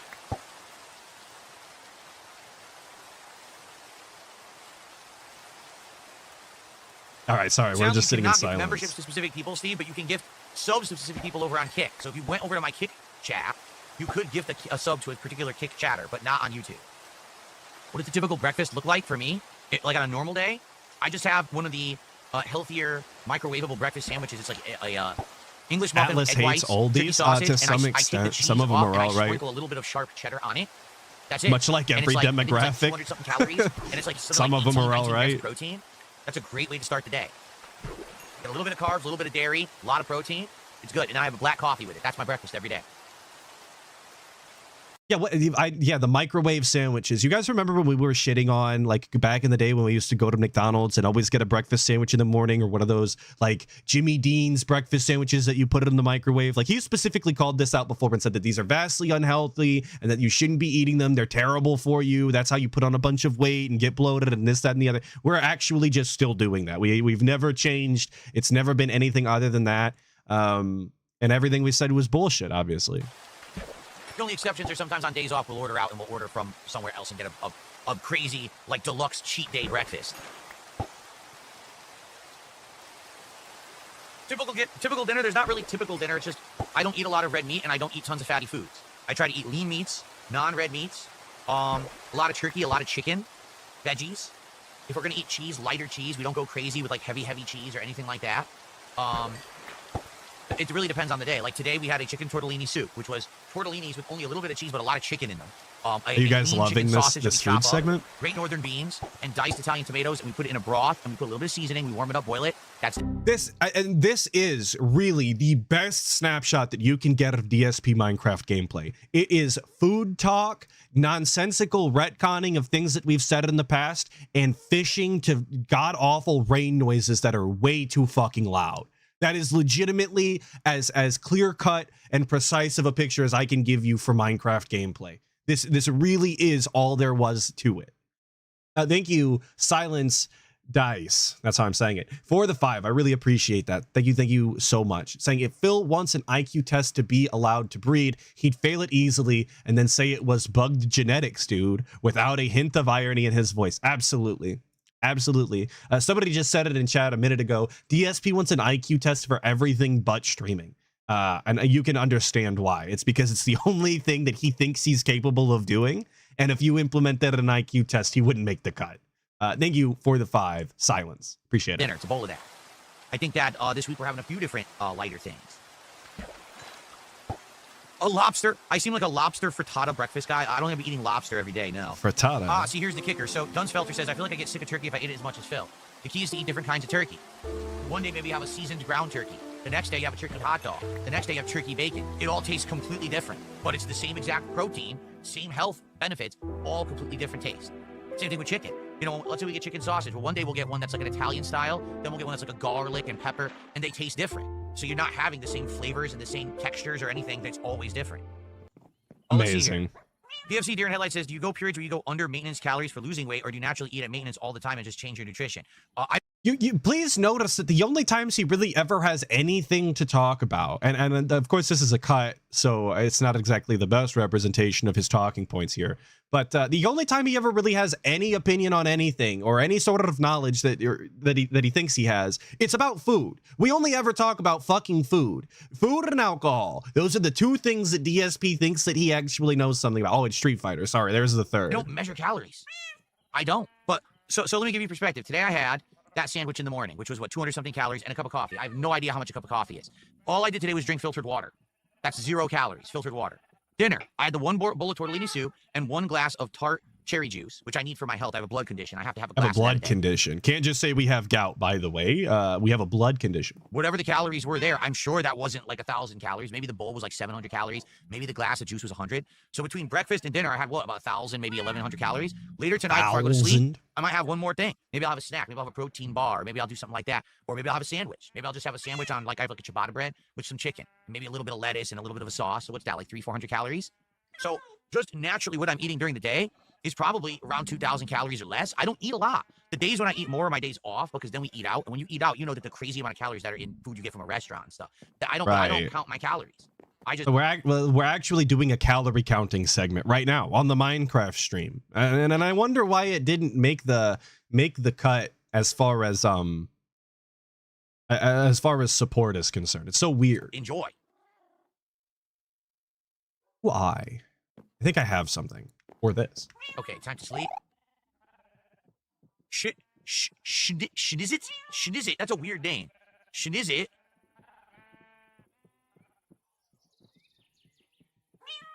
He's named one of your cats, and he says some weird thing. I don't even know what it means. But it's $20 to name a cat. It says, can we please name one of your cats shit and farted, is what it says. It just says shit and farted. And we only have one cat, so you cannot name a cat because we don't have a cat that's not been named yet. So that's not possible. Sorry. But thank you for the super chat. But you didn't even pay enough, stupid. I need $15 more. Fucking idiot. And now up to 21 bucks to support. Okay. So here's the funny part. The guy says, aren't you afraid? We have a fake Kremp who did a super chat. I wonder if it's legit. Hopefully it is. It looks like it's legit. But anyway, we have someone who said, aren't you afraid of muscle atrophy sitting around playing video games all day? Well, yes. What exactly? You should be. If you sit around and play video games the way the DSP does, you should be concerned about muscle atrophy. Absolutely. The impression that all I do is sit around playing video games all day and I don't exercise or work out. Are you with me all day? Did I not reveal recently that I actually have a treadmill that I run on and walk on, depending on what I want to do? Okay. Did I not? I mean, I've already said all these things. Like, I've already told you guys this. I mean, I do exercise. I do have actually workouts that I do and stuff, but it's just none of your business. He's talked about the treadmill in the past, but that doesn't put any strain on his arms. That doesn't put any strain on his chest or his back or his midsection. Not really, you know. Like, I understand what he's getting at. He's saying, "Oh, I do exercise. You guys just don't know about it." But you've never indicated to any extent that you work out in any other way other than walking or jogging. And that's not the extent of, that's not the pinnacle of health that people are looking for here. You are still going to atrophy in your muscles if you don't use them, and it sounds like you're not using the vast majority of them. Thank you, Renal Ryan, for the 5, saying, doing a quick search, gout is not a blood condition. It is caused by the accumulation of urate crystals in the joints due to high levels of uric acid. A classic definition of gout, absolutely. Blood condition is always a cope, Renal Ryan, and it always has been. It's just so we don't have to admit that we got gout from being a fat lard. That's it. Thank you, of course, for the 5 and the clarification. And NWO News for the 2, saying 25 push-ups off camera, dude. Got it, Chief. Well, it's true. It's true. He's a god. So clearly he is working out. You're right. NWO News. I forgot about that. Like, I'm not going to talk about it because it has nothing to do with my streams. And I certainly don't want morons on the internet thinking that they know better than me and they're going to try to criticize my lifestyle or whatever. I'm doing good. Let me just put it this way. This last couple of years, 2-3 years, has been kind of a fitness transformation for me, where I went from literally just being a lazy lump sitting on my ass to eating healthy, moving, exercising, doing the things that I need to do at my age. And I am significantly better off for it right now. Why do you think I've lost so much weight? Do you think I lost weight by sitting here all day doing nothing? Really? Life's not magic like that. You don't just magically get healthy by sitting around doing nothing. That's okay, but losing weight is not necessarily an indication of health. People that have cancer lose a lot of weight as well. I like that. That's not just the end all be all to being healthy, and that goes for DSP as well. He says that you don't just lose weight by sitting around. You do if you don't eat. When your muscles start to deteriorate and lose mass, you will lose weight. This is a factual statement. You could just starve to lose weight. It's an option. I wouldn't say it's good, but it's definitely an option. a fantasy. Okay, it doesn't exist. NWO News with the 2 saying he had to stand next to a fat horse to look skinny. It's kind of true. It's kind of true. Not to be mean, but it's the facts. And Smoke Jaguar 986 with the 2 saying slop maxing. Now, you could say that about DSP's entire life. That's all he's ever been doing, whether it be his content, his eating, his drinking, his media consumption. It's all slop maxing. It's the only way to be if you're him. So, anyway, yeah, so do I work out? Yes, I do. I have routines, I have things I do, and you will never know about them because they're none of your business. Okay, and then Devakin did a $2 Canadian super chat and said, are you willing to flex a bicep on stream? Why do I need to flex a bicep on stream? To show your muscles. You willing to pay to see me flex my bicep on stream? And you can just tell by how quick he was to get off of that, right? To insinuate that you would have to pay to see that should show you that he has nothing there. That he's at least a little bit insecure of the muscle density that he has going on. Or he would have just done it. He would have just put it to rest right then and there, and that would have been that. If you want to play, you got to pay, and not $2 Canadian. That's not even enough to get like a slice of Canadian bacon. $2 Canadian is worth like nothing. What do you think you're doing here? Yeah, well, exactly. Detractorism, ripped calves. That's a great point. When DSP was talking about how ripped his fucking legs are and how he's a toe walker because of his autism, he gladly posted pictures online about his freakish monster calves or whatever. But now that we're talking about muscles once again, and we're specifically asking for a bicep flex, he knows he's got nothing. No, I said we don't have a cat to name. I said we only have one cat. And the one cat is already named. We don't have a cat that I would have to get a second cat to name it. That's what I said. See, we have Evie, the kitty. And then we have 3 doggos. One's named Blue. One's named Buckwell. And one is named Lucky. 3 doggos. Absolutely dented naming we got going on here. I don't know if I want 27 dogs, though. So there you go. Shiznit says, I want a sign that says, welcome to... What does that mean? Shidden farted? What the fuck is a shidden farted? Shit and farted? You want to say shit and farted? We could actually just make it say shit and farted. You realize that, right? This isn't a PG-rated stream. We could actually use swears if you want that. I don't care. You want me to make a sign that says shit and farted? I'll do that. But you got to pay $20 like everybody else. I mean, I think it's incredibly stupid, but I'll still do it. I don't care. Shit and farted is so much... Shit and farted instead of shit and farted? Yeah, it's funnier. It's 100% funnier. Whatever you say, if you pay, I'll do it. I have tons of signs. We're good. Make a sign that says creme for mayor of shit and farted. All right. For $20, I will do that. But by the way, I don't know if that'll fit on one sign. Signs don't have a lot of text. Let me show you. Shit, I thought there was a sign out here. Oh, there is. Here it is. So you see, here lies pork chop, beloved cockatiel. So if I were to put, what did you want me to say? Oh, pork chop. Oh, fuck, rip. Or mayor of... Okay. Guys, I'm about to cry looking at pork chop's grave. I'm getting like PTSD flashbacks. Yeah, that would fit. That would probably fit. Okay, that would probably fit. So yes, if you do a $20 contribution, I will make a sign that says that, and we'll put it wherever you want. You cannot name a cat. I don't have one. Jeez, you got a dense head there, Steve. I said we don't have a cat. Got a dense head there, Steve. It's true. It's true. He does have a dense head. That's what it was for. $20, you earn a sign, or you can name a creature. Yes. Or name a tool, or name whatever. That's allowed. That's part of it.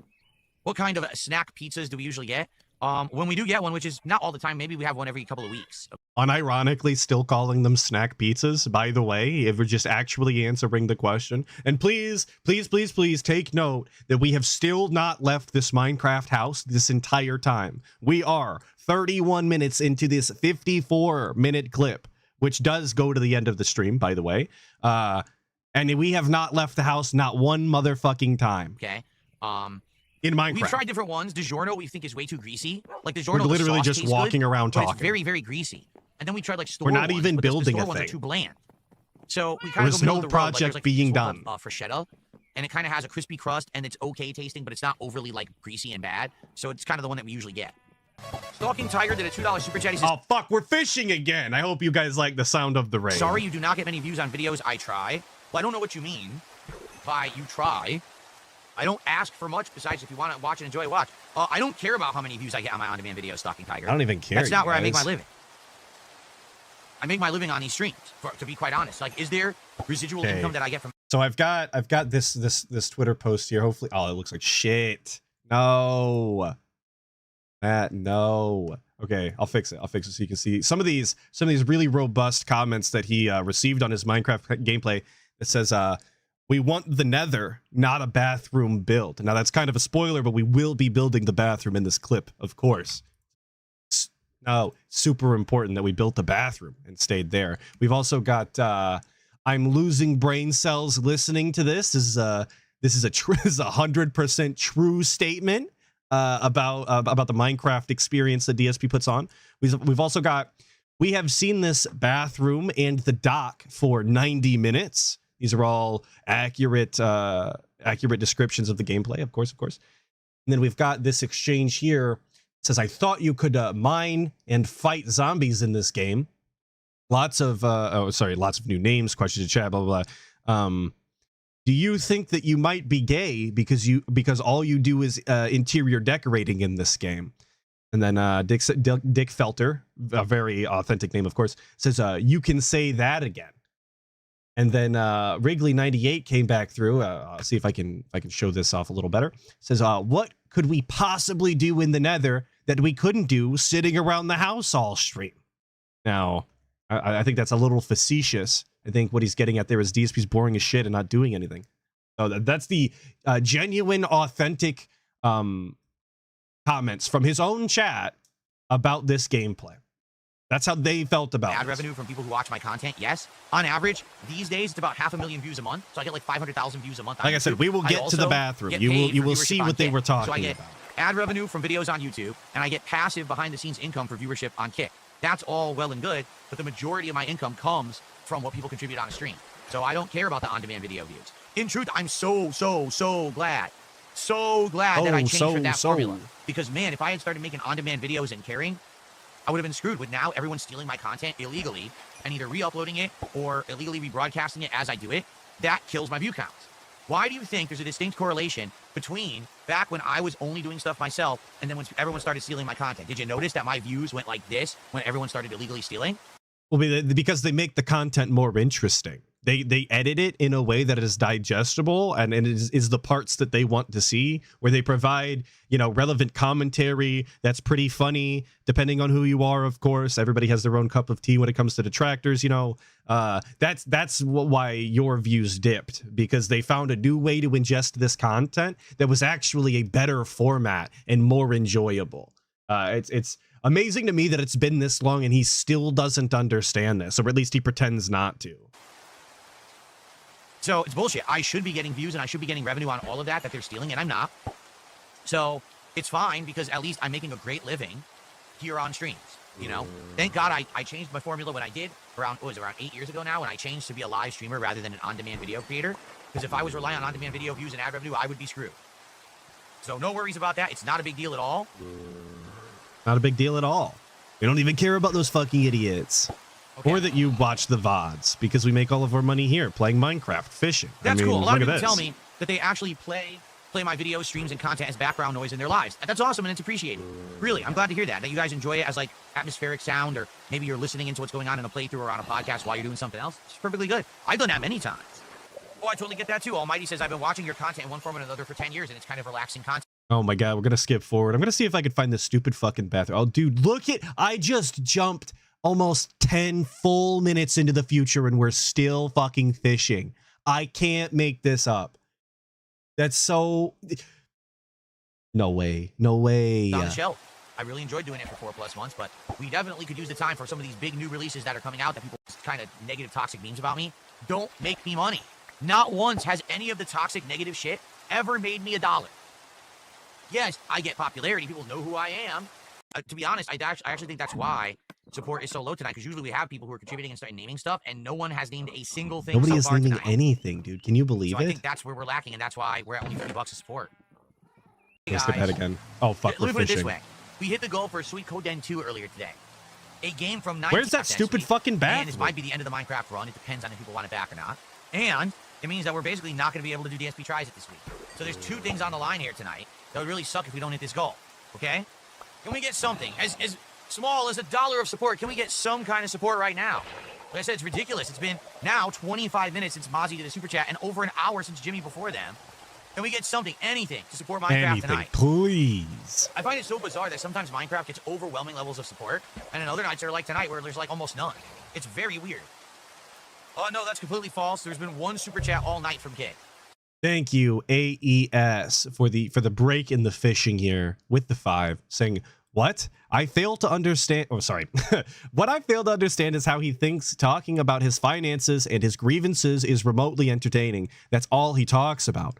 Well, that's all that goes through his mind on a regular basis, is grievances and complaining and finances. He doesn't have anything to talk about in the game because he's not doing anything, and he doesn't have anything going on in his life to report. So, I mean, he has nothing else. That's literally it. Says, oh, we've been supporting. There's been one. Thank you, AES, for the 5. One gifted sub. That's it.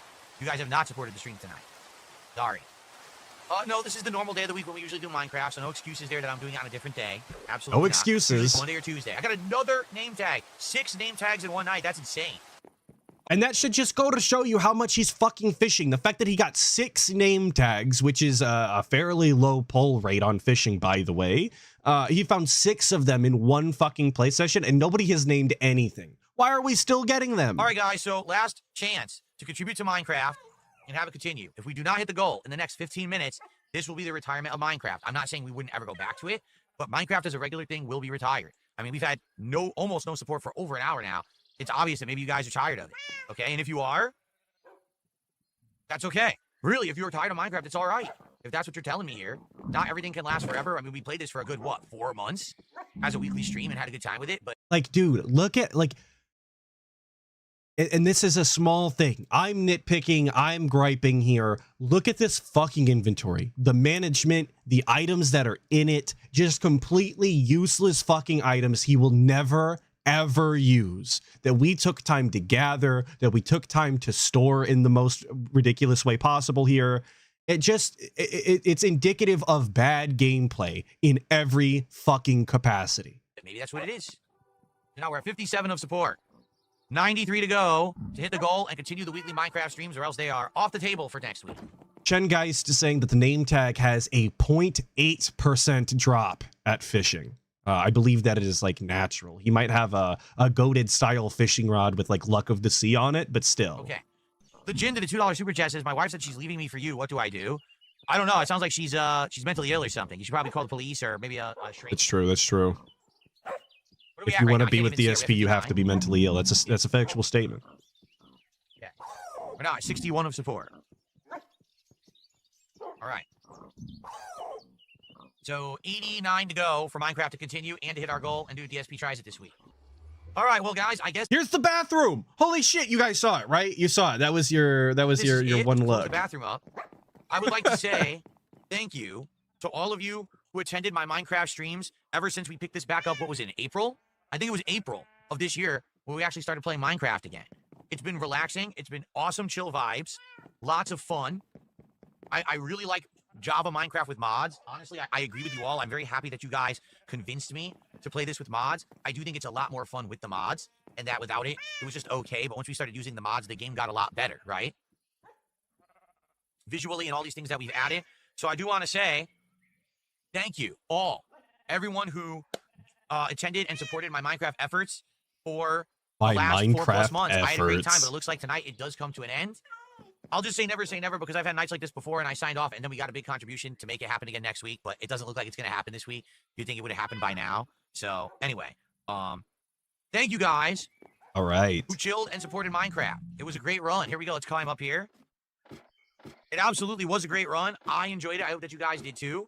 Maybe we'll come back to it again someday. This one I'm not deleting or anything. Well, thank you all again.